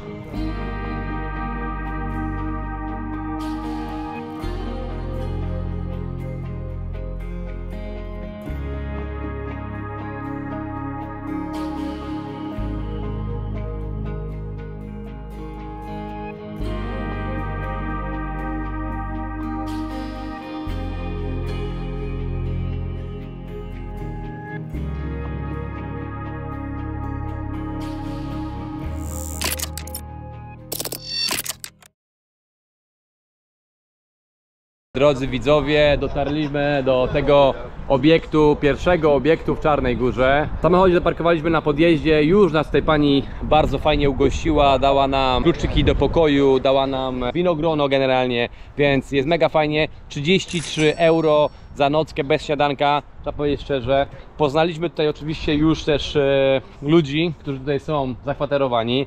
Ten chłopak, który tutaj jest z boku, to jest chłopak z Rosji, z Moskwy dokładnie, przyjechali sobie na wakacje razem z dziewczyną. Porozmawialiśmy z nimi troszkę, bardzo mili ludzie. Teraz idziemy do pokoju, pokażemy jak wygląda pokoik. Tutaj mamy właśnie nasz pokoik, proszę bardzo. I zobaczcie sobie... Dobrze was widzieć, że jesteście. Zobaczcie jakie warunki przygotowała petarda. Zapraszam. No. Łóżeczko małżeńskie. Dla dwójki. My jesteśmy rodziną, więc możemy. My jesteśmy rodziną, więc możemy. Oprowadź tutaj, oprowadź. Pokaż co my tu mamy. Włącz światełko, żeby było lepiej widać. Proszę bardzo. Żeby nasi widzowie... Aneks kuchenny. Aneks kuchenny. Lampka w kształcie piwa Perrin. Tak. Peroni to jest Peroni. piwo. Następnie. No. Kawka ty. To u nas... Kawa na Tu rano. jest wszystko, tak, kawka. Kawa, cukier, nawet macie taki naparteczek, którym się tą kawkę robi. Dokładnie. A zobaczcie sobie Pomyśleli tutaj. o nas, o witaminki macie. talerze, szklaneczki, garb, tam patelnia, stary, tutaj można sobie zrobić dobrą wieczorną wyżerkę. No. No ale my idziemy na pizzę, Ale bo chcę idziemy na film. pizzę, tak, dokładnie. A ty tu jest w ogóle światełko jakieś jest. Tu jest problem chyba tego typu, że tu w ogóle nie ma światła, wiesz, chytry? No. No jest światło u góry, widzę go, ale nie wiem, gdzie jest przełącznik od światła. Tutaj jest, o, tu jest. O, już to świeci. Nie, dziwne, bo nie ma generalnie przełącznika od światła generalnie tutaj, ale jest lampka LEDowa u góry, więc co mnie Może właśnie... ją wyrąbało. Może ją wyrybało. Ale w każdym razie zobaczcie, prysznic. Co? O, jest. Standardowy, jak to na albańskie warunki bym powiedział. Ba, macie kibelek, Ale nie jesteś w Albanii. a nie jesteś w Albanii. Macie prysznic, który de facto znajduje się zaraz obok kibla i lejesz po Na kibla. przykład, Ale... macie siłkę, możesz się podciągać tutaj. No, ale... ale fajne jest to, w Albanii tego nie stosują, a tu widać, że w Czarnej Górze jednak jest takie coś. Że Jednak jest kłębacka, już Jest. Asybin. Już możecie się zasłonić, możecie nie lać po kiblu i wszędzie dookoła. Dodamy tylko, że ci goście, którzy są obok Rosji, nie chcą za bardzo być na kamerze, bo tak słyszałem, jak Chytry z nimi rozmawiał. Jakbyście chcieli przyjechać w dwójkę, bo tutaj mają obiekt troszeczkę mniejszy, nie wiem, te inne pokoje, jak one wyglądają, czy one są większe, takie bardziej rodzinne, nie wiem, musiałbym dopytać, ale miejscóweczka jest naprawdę taka bardzo fajna, przyjemna, no naprawdę fajnie. Nie spotkaliśmy jeszcze w ogóle na naszej trasie podczas tej wyprawy ludzi nieprzyjemnych, nieuprzejmych i żebyśmy mieli jakieś takie totalnie tandetne miejsca, prawda? Chociaż czasami takich poszukujemy, bo chcemy jak najtaniej, ale tym razem się nie dało. Moi drodzy, wykąpani, czyściutcy, ubranko nasze się tutaj suszy, bo doszliśmy do wniosku, że weźmiemy je, wypierzemy. Tak samo, zobaczcie. Koszulki wypraw z petardą. Chytry znalazł mnóstwo fajnych atrakcji po drodze tutaj w Czarnogórze do zobaczenia, więc mamy wszystkie punkty zaznaczone i ciśniemy, także miejmy nadzieję, że będzie wam się podobało, bo z tego co widać na zdjęciach, to nam się będzie podobało. W każdym razie mamy 5 atrakcji, chyba bodajże 4 czy 5 atrakcji zaznaczonych na nawigacji, więc ogólna jazda 1,5 godziny. Dokładamy do tego jakieś 3 godziny zwiedzania, to mamy 4,5-5 godzin. To załóżmy, że mamy 4 atrakcje, dokładamy 3 godziny do tego, razem 5, niech będzie 17, więc podejrzewam, że nam się wszystko uda zrealizować, bo jest dopiero godzina 13. Także widzimy się na pierwszej atrakcji. Yo!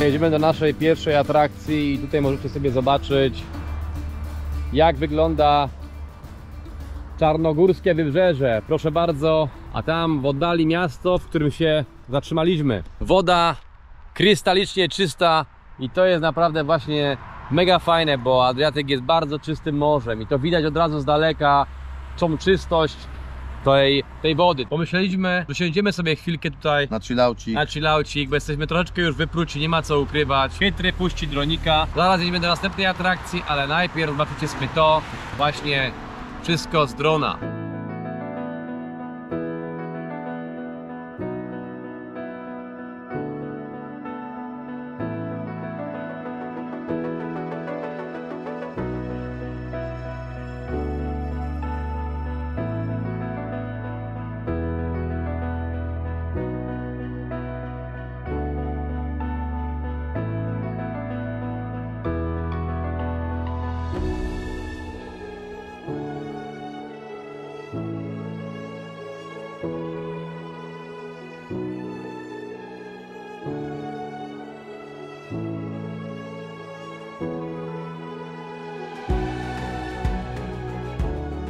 Taka tu jest Chytry, czysta woda. To nie jest, moi drodzy, plaża dla nudystów, Ale jest ale jest naprawdę zajebista, tak?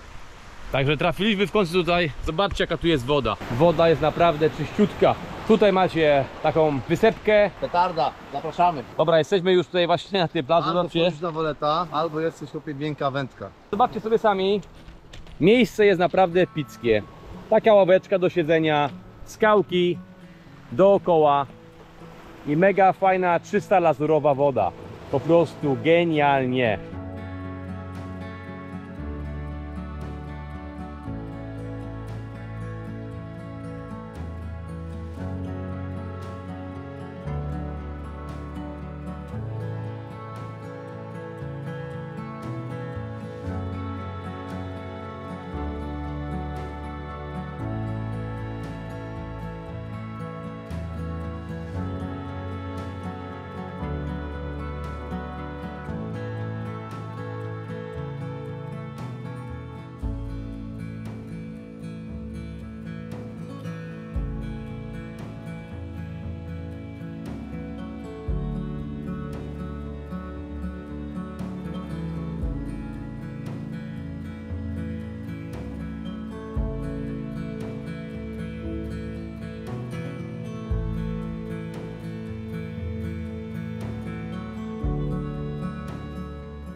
Patrzcie, moi drodzy, jaki piękny zachód słońca.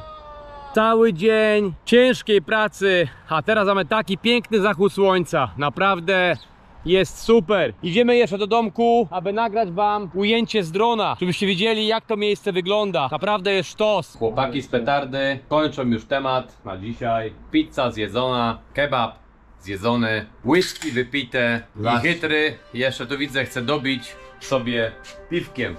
Mamy nadzieję, że bawiliście się z nami dobrze. Jeśli tak, to zasubskrybujcie, polajkujcie film, zostawcie komentarz. To będzie nam naprawdę bardzo miło. Także startujemy dronem i zobaczcie sobie, co mamy dla was przygotowane na sam koniec dnia. Do zobaczenia jutro.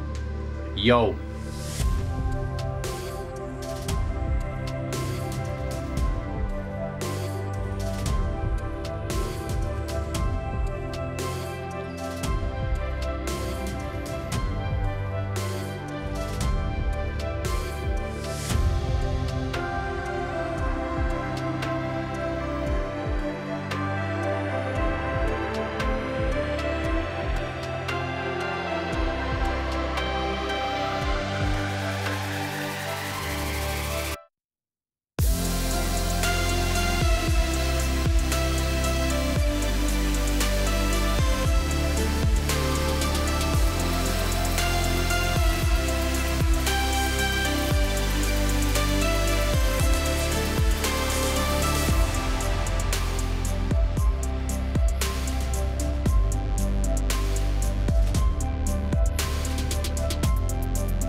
Jesteśmy teraz na samym szczycie tej góry, gdzie jest miasto Budwa, moi drodzy. I zobaczcie sobie tutaj, co tu się dzieje. Tam na samym przodzie widzicie, jest wyspa i tam jest mnóstwo ludzi. Czyli wychodzi z tego, tam łódki pływają na tą wyspę po to, żeby tam ludzi zabrać i oni tam sobie spędzają cały dzień. Zobaczcie sobie tutaj, jakie tutaj są widoki. Petarda, naprawdę. Tu macie jeszcze jeden widoczek z samej góry na całą Budwę. Góry z tyłu, jak w Chorwacji generalnie. Po prostu przepięknie.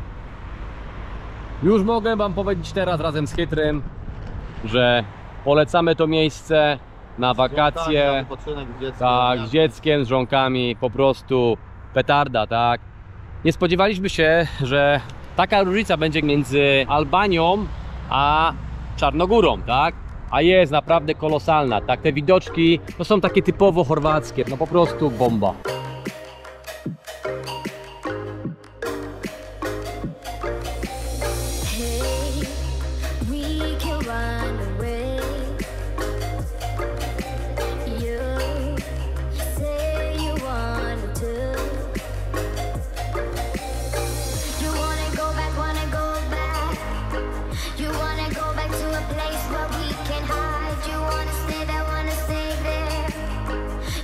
Stay there, we can leave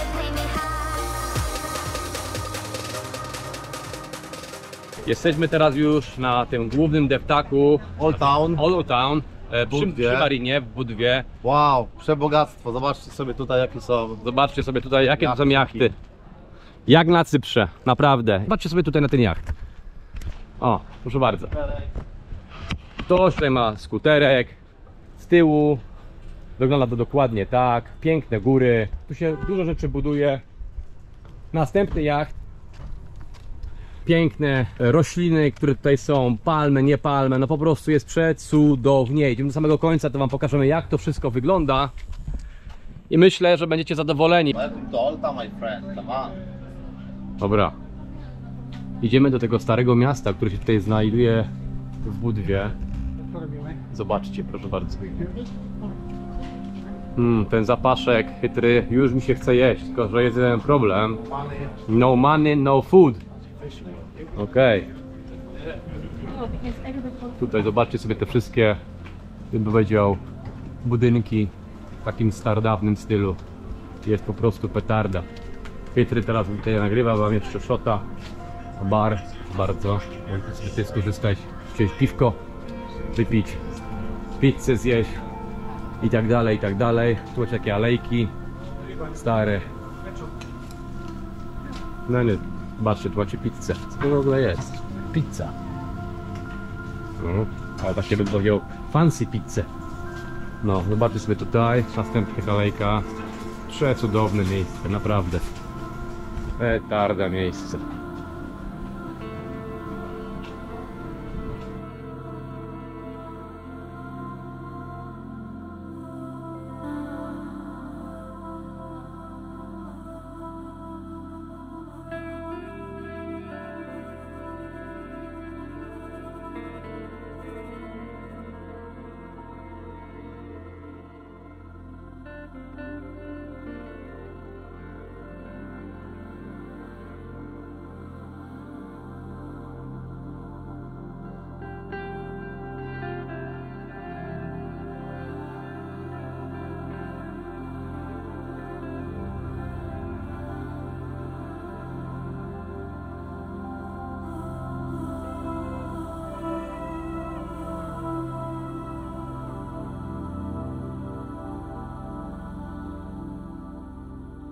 Idziemy teraz dalej. Macie taki barek, możecie sobie wziąć, wypić piwko. Proszę bardzo. Piwko sobie możecie wypić. Tutaj taki, bym powiedział, yard malutki jest.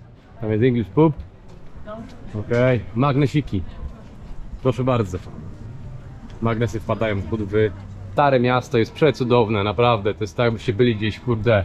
Ciężko mi to opisać w ogóle. Sklepik z bucikami, proszę bardzo. Z torebkami. Powiem wam szczerze, że jest po prostu sztos. Zdecydowanie, takie bym powiedział, instagramowe miasteczko, w sensie to stare miasto, więc naprawdę warto tutaj przyjechać i troszeczkę sobie pozwiedzać. Tu macie kościół, proszę bardzo. I stąd właśnie dochodzą te dźwięki tego dzwona. Petarda. Możecie sobie wziąć też siąść, wypić jakieś piwko. Nasi drodzy widzowie, jesteśmy na miejscu, dotarliśmy do tej naszej przedostatniej miejscówki podczas naszej wyprawy. Zobaczcie sobie sami, tutaj nic dookoła nie ma, jest spokój, cisza. Nic się nie dzieje. Co najlepsze, nie ma sklepu. Sklep otwierany jest od 8 do 12, potem od 16 do 20. Okej. Tak powiedziała pani u góry. Więc nie mam... Trzeba się zaopatrzyć w prowiant, tu nie ma sklepu. Pewnie będzie jakiś grill dostępny dla użytkowników takich jak my, no ale zobaczymy. Okej. Idziemy zobaczyć accommodation, nie? Ale miejscóweczka jest fajna, zobaczcie sobie tutaj z tej strony. Tu jest pewnie takie miejsce, gdzie sobie można coś zjeść, jakąś do lodóweczki coś wsadzić, także tyle. Dobra, idziemy i zobaczymy, jak to wygląda tutaj na górze. Nasz samochód jest tutaj na dole. A, tu macie takie coś. Możecie sobie siąść, odpocząć, słoneczko jest generalnie, macie lodówkę, wszystkie rzeczy, mikrofalówkę, i tak naprawdę możecie sobie, tutaj pani właśnie pracuje. Hello. Martin. Okej. No i tutaj macie takie rzeczy właśnie jak lodówkę. Lodówkę. Hello. Not in the television, eh? Mr. Ebbott. No, YouTube. No problem, I look not at YouTube. I'm too old for this shit. Okay. Where are you from, by the way? Austria. Austria. Okay, yeah. Is it a nice place here? It's nice here, yeah. Okay, very remote. Let's go and take a look at the accommodation. Fajnie tutaj pokażę, jak to miejsce wygląda. Zobaczymy, który namiocik mamy. Idziemy do góry. Zobaczcie sobie.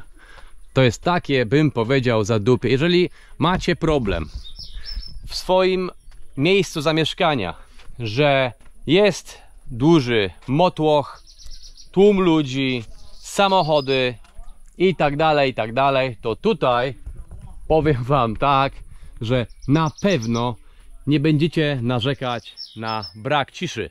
Także naprawdę jest super. Pójdziemy sobie tu później do miasta, zarobimy sobie zakupy. Tam gdzieś z tyłu jest jakieś takie małe miasteczko, więc tyle. Ale pani nam pokaże to miejsce, w którym się zatrzymujemy. Zobaczcie sobie sami. Drzewa, namioty na takich palach. Cisza, spokój. Nikt wam nie przeszkadza. Oni nie chcą, żebyśmy nagrywali generalnie. Ta petarda. Wstydzą się. Powiedziała mi pani, że to jest tak prywatna miejscówka. Nie chcą rozgłosu. Nie chcą. Second on the right. Drugi z prawej strony. Ale z kiblu z OSB zrobiony. Wchodzę do kibla od razu. Patrzcie, to jest kibel. Toaleta. Na sznurek. O! Ty, ale warun jest. Warun jest, zobaczcie sobie. Patrzcie. Tu macie normalną umywaleczkę z takimi zwykłymi rzeczami. Tu macie kibelek, pewnie do wymycia tyłka, jakaś rura i tyle. I ten namiocik. Zobaczcie sobie tutaj namiocik. I chytry tutaj czuje, że będzie w tym miejscu siedzonko, Marowanko. smarowanko. A tu macie z góry taki widok. Zobaczcie sobie sami. Otwórz namiocik. Ciekawe, nie? Naprawdę ciekawe, tak? Tak. Dokładnie wygląda tak, jak wyglądało to na zdjęciach. Stary, to jest normalne łóżko. Wbijamy tam. Tam jest normalne łóżko w środku. No sztos. Zobaczcie sobie tutaj. Proszę bardzo. Macie tak.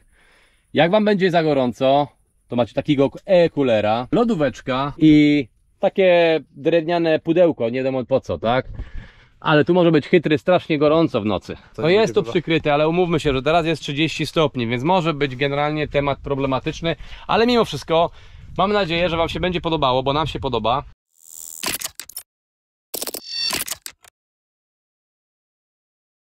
Powiem wam, że wejście całkiem sympatyczne.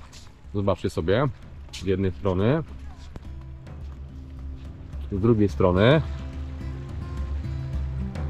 Wygląda to przyjemnie.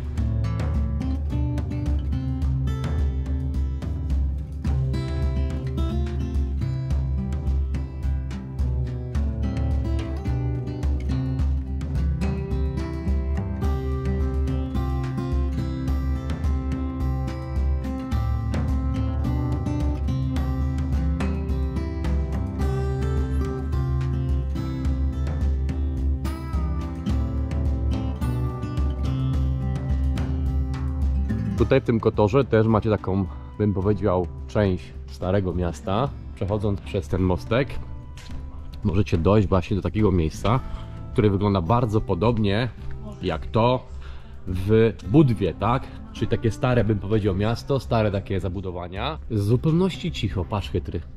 A normalnie to jest kupa ludzi. Pewnie znając życie, to się tam tą ścieżką do góry idzie, do tego zamku. Idziemy pod górę, zobaczymy jak daleko nam się będzie dało tam na górę wejść, bo zakładamy, że to jest płatne, tak?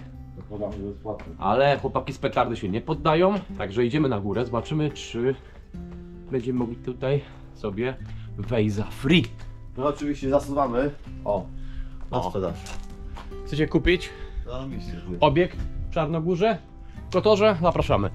Ty, mi się coś wydaje, że będziemy mogli tutaj się wmontować za darmo. No, Dobra, a my lubimy. idziemy, a my lubimy za free. Zobaczcie, jesteśmy tu już troszeczkę wyżej i okazuje się, że za darmo, Zobacz, co się wydarzyło. za darmo to umarło. Zobacz, co tu przyjechało. Jaki bydlak tu wpłynął. Chyba wycieczkowiec stoi. No, Widzicie ten wycieczkowiec?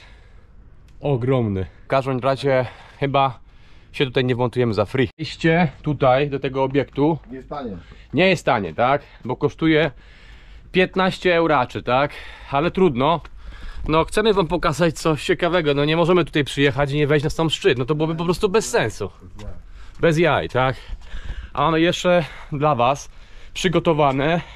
Łódkę. Łódkę mam przygotowaną jeszcze dla was, później, tak? Dobra, idziemy na górę. Podejście nie jest, bym powiedział, takie dla ludzi ze słabą kondycją dosyć wymagające. Nie żałuję, że wchodzimy. Patrzcie, zobaczcie sobie tutaj jaki jest widok. Po prostu petarda. Słoneczko już powoli wychodzi, stare miasto na dole i ogromny wycieczkowiec Tui, jak tu już Chytry wspomniał, i te góry z tyłu. Kotor.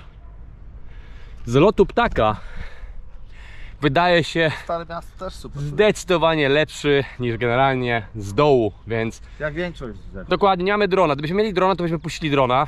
Byśmy nie musieli tutaj wchodzić, ale de facto to jest dodatkowa dla nas atrakcja. Warto było tutaj wejść, aby zobaczyć to wszystko. Góry, woda, pojawiające się słońce, przeogromny statek firmy TUI, jachty. Przepotężnie to wszystko wygląda. 15 euro, nie żałuję. Nawet jak macie drona, to nie zobaczycie tego z drona tak jak my to widzimy na żywo. Dokładnie, a wchodzimy jeszcze wyżej, bo to nie jest najwyższy poziom. Przyjechaliśmy wcześniej rano, bo nie ma dużo ludzi. Już widzę, że zaczyna się miasteczko wypełniać i przede wszystkim nie ma problemu z parkingiem. Parking w samym centrum portu, nie wiem ile będzie nas kosztować, euro za godzinę. No, Nawet jeżeli 3 euro, to będziemy tu 2-3 godziny. dokładnie, nie ma problemu. Wszystkie kościoły o jednej porze, 8:00 wybiła.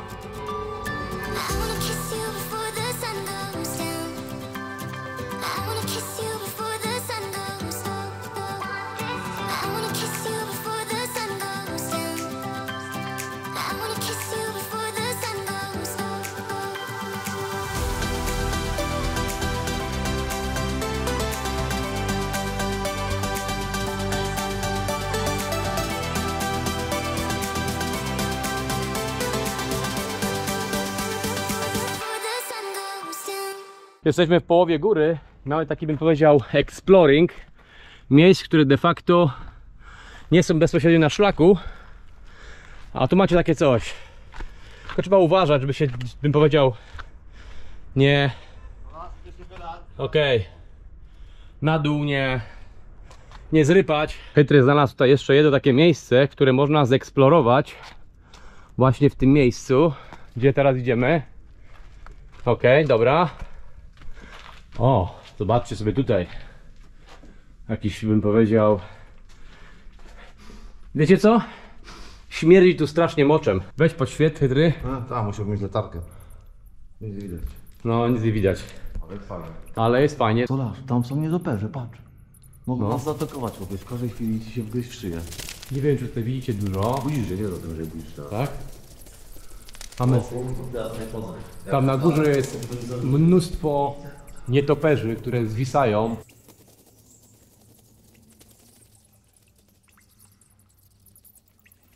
Zobaczcie, jakie są strome schody. Naprawdę. Chytry idzie za mną. Wygląda to w taki sposób, tylko że to nie jest ta główna droga, którą powinniśmy wchodzić. Ale jest coś. Ale jest coś, więc chłopaki z petardy lubią unikatowe rzeczy, lubią eksplorować, więc idziemy. A jest to dzicz starodawna. Dokładnie tak. Majowie. O! Chytry. Zapraszam. W końcu zapłaciliśmy za to 15 euraczy. Okej. Widoczek z góry na Kotor. Słoneczko już wychodzi. Coraz bardziej. Jesteśmy już prawie na samym szczycie. Przechodzicie tu przez takie miejsce, które, no nie umówmy się, nie wygląda zbytnio bezpiecznie, jak na takie miejsce, które jest dla ludzi, tak? Dobra, kolejna część, bym powiedział, exploringu. Urban exploringu. Dobra, idziemy dalej. To jest taki zamek, bym powiedział, który tu się na górze znajduje. I szkoda, że tak naprawdę nie zadbali o to tutaj na samym szczycie i nie wyremontowali tego. Tu jest kupa śmieci, generalnie jakieś puszki z piwa. Chyba Chytry tutaj był niedawno. Chytry, byłeś tam może wcześniej, bo tam dużo puszek z piwa leży. O, tutaj zobaczcie, znowu jakaś część, bym powiedział, zamku, która jest kompletnie niewyremontowana. Chytry! Gdzie jesteś? Idę na górę.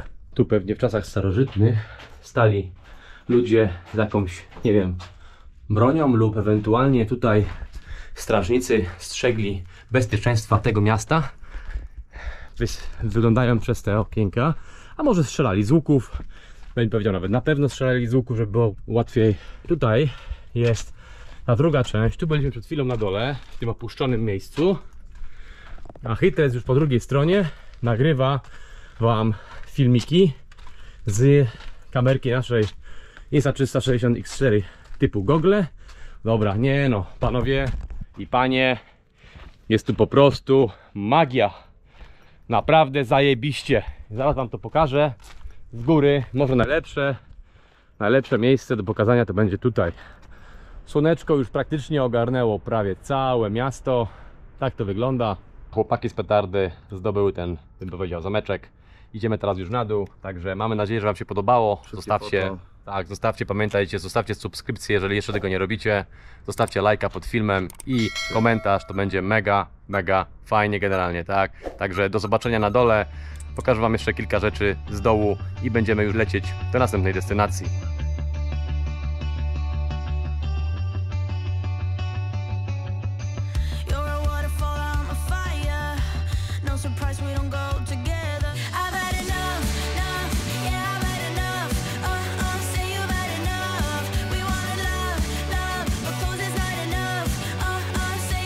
Powiedzcie, nasi drodzy widzowie, jak wam się podoba Kotor i to stare miasto? Bo nam się podoba bardzo. Bardzo super. Jeden z kolejnych powodów, dla których zabiorę tu swoją rodzinę. Dokładnie tak. Jest to mega fajne miejsce. Ciekawe w historii.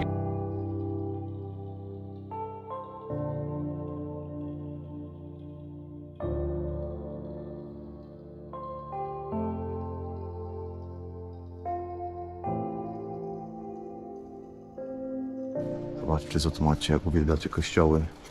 Macie piękne rzeczy. Pachnie takim ładnym drewienkiem. Macie tutaj mnóstwo giftów, świece. Wejście jest za darmo, możecie się pomodlić, zobaczcie. Wow, jest przepięknie. Patrzcie, co się dzieje, jakie obrazy. Super spektakularne sprawy. Naprawdę bardzo ładny kościółek. Świetnie to wszystko wygląda. Wow. Naprawdę cudownie, patrzcie, jakie świece. Pięknie wszystko wygląda, zobaczcie. Jakie ładne macie lampiony tutaj, patrzcie. Dobra sprawa. Patrzcie, co tu się dzieje.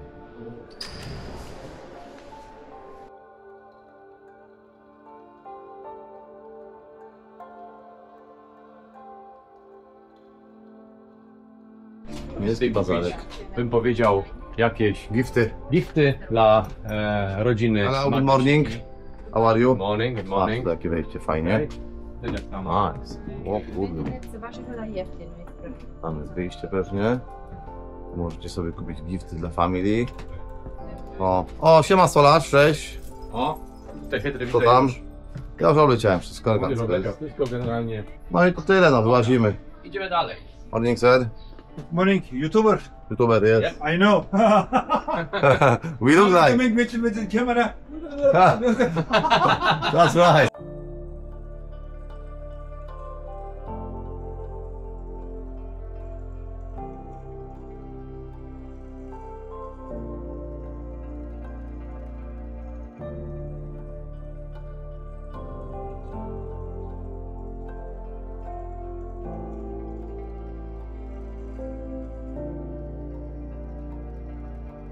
Chłopaki z petardy powoli już będą szli w stronę samochodu, no bo mamy jeszcze mnóstwo rzeczy do nagrania i pokazania. Zobaczcie tutaj, ten statek, który z góry wyglądał, że jest spory, ale z dołu to jest po prostu mega statek, ogromny. Mnóstwo skuterów się tutaj zjechało, palmy, piękne góry z tyłu, cudowna pogoda, po prostu to jest to, co wszyscy uwielbiają, tak? Także Kotor, można powiedzieć, jest już zaliczony, zamek zwiedzony, miasteczko stare zwiedzone. Teraz już idziemy sobie tutaj tym właśnie deptakiem, przejdziemy sobie na drugą stronę, idziemy do samochodu i będziemy już chyba jechać dalej. Zabieramy was na łódkę, bo chcemy wam pokazać, jak wygląda całe to miejsce z perspektywy wody. Dobra, w każdym bądź razie idziemy teraz już z naszym lokalnym, bym powiedział miejscowym człowiekiem na tą łódkę, którą obiecaliśmy wam, że pójdziemy. Czyli będziemy pływać po tym jeziorku Szkodra, tak? Szkoderskim jeziorku po polsku. Tu nasz jest przewodnik, zobaczcie, proszę bardzo. I z nim idziemy, będziemy właśnie pływać po tym jeziorku, wszędzie, gdzie jest najbardziej ciekawie. Mamy tylko i wyłącznie godzinę, więc tak naprawdę zobaczymy te najbardziej popularne miejsca. Jezioro Szkodra jest bardzo duże, więc nie oczekujcie, że pokażemy wam wszystko, ale pokażemy wam te najciekawsze miejsca, które tutaj są. Także okay, we actually came here in the car and we turned back and we parked on the other side. Really? Okay, yeah. This is all water what you see in the winter Yeah, time. it is all water, yeah. All water, and how is big level in the winter time. Uh-huh. Did you see the pump for the water? Yeah, Did you see the black line on the Yeah. door? Okay. That is the water. That's the water. It's really high level of the water. Here? Here. Okay. More than 2. That's water is all the bridge. Okay. Did you see the bridge? The Obok, bridge. ja. Czyli widzicie I will show tutaj, you the photo. o, widzicie tutaj, pan nam tutaj mówi, że w zimę tu jest pełno wody i woda sięga tutaj do tego betonowego podestu. Zobaczcie sobie tutaj, tyle tutaj jest wody. Kurde, petarda, naprawdę. We are stunned that this place is full of water. Yes, it's but Bloody in the hell. winter time. Okej. In the winter time. Czyli w zimę tutaj macie wodę powyżej generalnie tego wszystkiego, co tutaj jest, sięgającą powyżej tego. Zobaczcie. Wow, that's the bridge. Yes, the bridge. Oh my god, can you show it to the camera? Yes, of Zobaczcie. Ten most, który tam jest dalej, ja wam go pokażę. Tutaj widzicie? Ten mostek tutaj z tyłu, tutaj, on jest Look at the level. That's the powyżej, woda niego sięga. A teraz tak naprawdę ta woda jest 3 metry niżej niż teraz. Po prostu sztos, naprawdę. Kurde, petarda. A tutaj właśnie, moi drodzy, jest ta łódka, w którą będziemy płynąć po tym właśnie jeziorku. Zapraszamy was wszystkich. Czad jak nic, naprawdę. Czyli płyniemy tą tradycyjną łódeczką, tą tutaj po lewej stronie. Także zapraszam na łódkę. Na wyprawy z petardą. Więc tutaj nam pan mówi, że od października, thank you, od października, If you like, you can sit on the top. For the yeah, winter, we will do, yeah, we will change swap the places. Czyli pan mówi, że od października do marca tu leje non-stop. Non-stop. I tu jest, dlatego tu jest tyle wody, tak? No Październik. 4 miesiące. po 2 dniach zobaczcie, że poziom wody powiększył się już o jakieś 50 cm po 2 dniach deszczu. Od października do marca leje tu non-stop. Pół roku leje. Pół roku leje, pół roku. To ich jakieś 3 metry do góry. Czyli wyobraź sobie, że mamy teraz szczęście. Mamy teraz szczęście, że nie pada, stary. Bo normalnie leje non-stop. Jesteś między górami. Także jesteście między górami, także one po prostu powodują, że ten deszcz non-stop tu się po prostu zbiera, te chmury non-stop leje, tak? Także po prostu petarda. Dobra, płyniemy sobie tutaj, zobaczcie, naszym lokalnym przewoźnikiem. Nie no, jest bomba. Jeżeli ktoś powie, że to miejsce nie wygląda jak Wietnam, to po prostu nie uwierzymy w to. To ja nie wyglądam jak petarda. Dokładnie, to nie są wyprawy z petardą. Zobaczcie sobie tutaj. Góry, piękne, jeziorko, łódki, po prostu sztos. Zobaczcie jak w Wietnamie nasz przewodnik tutaj stoi sobie na tej łódce, prawda, i kieruje.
Dobra, moi drodzy, płyniemy sobie tym kanałem tutaj i pan tu powiedział przed chwilą, że ten kanał tutaj nie jest głęboki, on ma około może metr, 1,5 metra głębokości, ale tam dalej, gdzie jesteśmy, czy tam dalej, gdzie płyniemy, to miejsce będzie zdecydowanie głębsze, a płyniemy dokładnie w tamtym kierunku i tam będziecie mogli zobaczyć całe to jezioro pokryte takimi wielkimi liśćmi, co wygląda dokładnie identycznie jak w Wietnamie. Zobaczcie sobie tutaj, robi się coraz, bym powiedział, bardziej tak wąsko.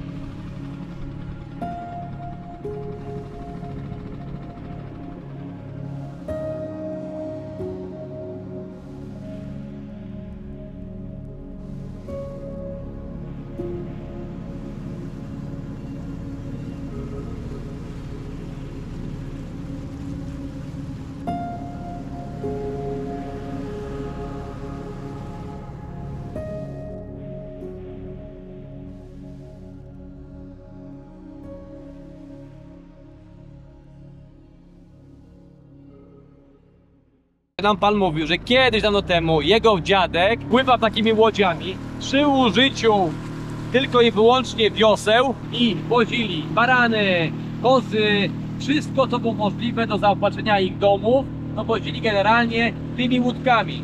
Po prostu historia naprawdę przepiękna, tak? Także całe to miejsce ma swoją ogromną historię i to jest naprawdę zajebiste, że słyszymy od takiego lokalnego, bym powiedział, człowieka, który tu się urodził, który tutaj mieszka od wielu lat, tak? Po prostu magia. To miejsce jest magiczne. Jeżeli chcecie, przyjedźcie tutaj, zobaczcie co zobaczyliśmy my, po prostu petarda.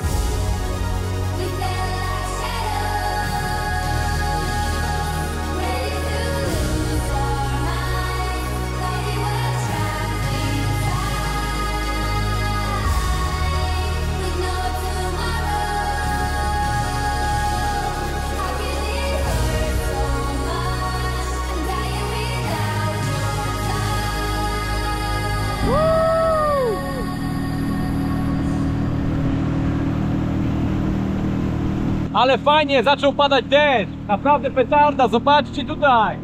Zachodzące słońce, chmury i deszcz. Naprawdę bomba. Teraz fale, które tu się wytworzyły, bo ta łódka koło nas przepłynęła. Bomba. Zobaczcie sobie tutaj, dopłynęliśmy do miejsca, które jest wypełnione, dosłownie wypełnione po brzegi tymi kwiatami.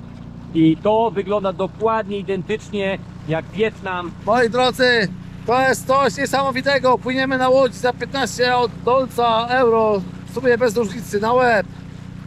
Jak chcecie zobaczyć, jak wygląda Wietnam, to witamy w Czarną Górę. Jezioro Szkoder. Szkoder. Let's go! Zobaczcie sobie z tej strony również. Wszystko jest wypełnione tymi pięknymi roślinami. Podczas tej jazdy zabrakło nam paliwka. Teraz pan tutaj dolewa. No i mamy nadzieję, że to jest tylko to. Patrzcie sobie tutaj. W tym miejscu składują siano.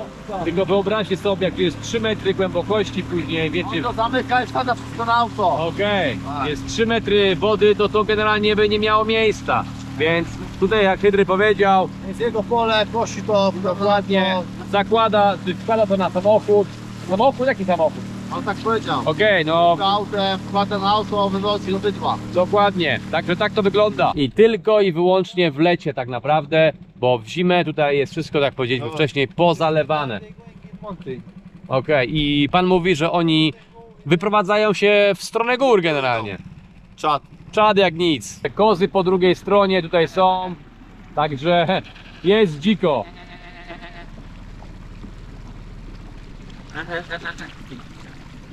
Dawaj.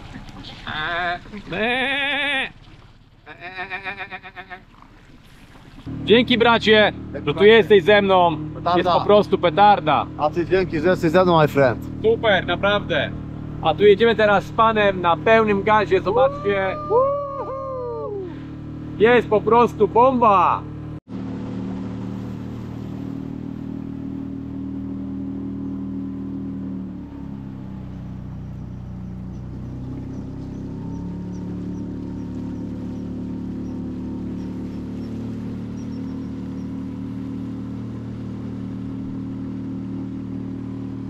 naprawdę nieprawdopodobna historia. No kurde.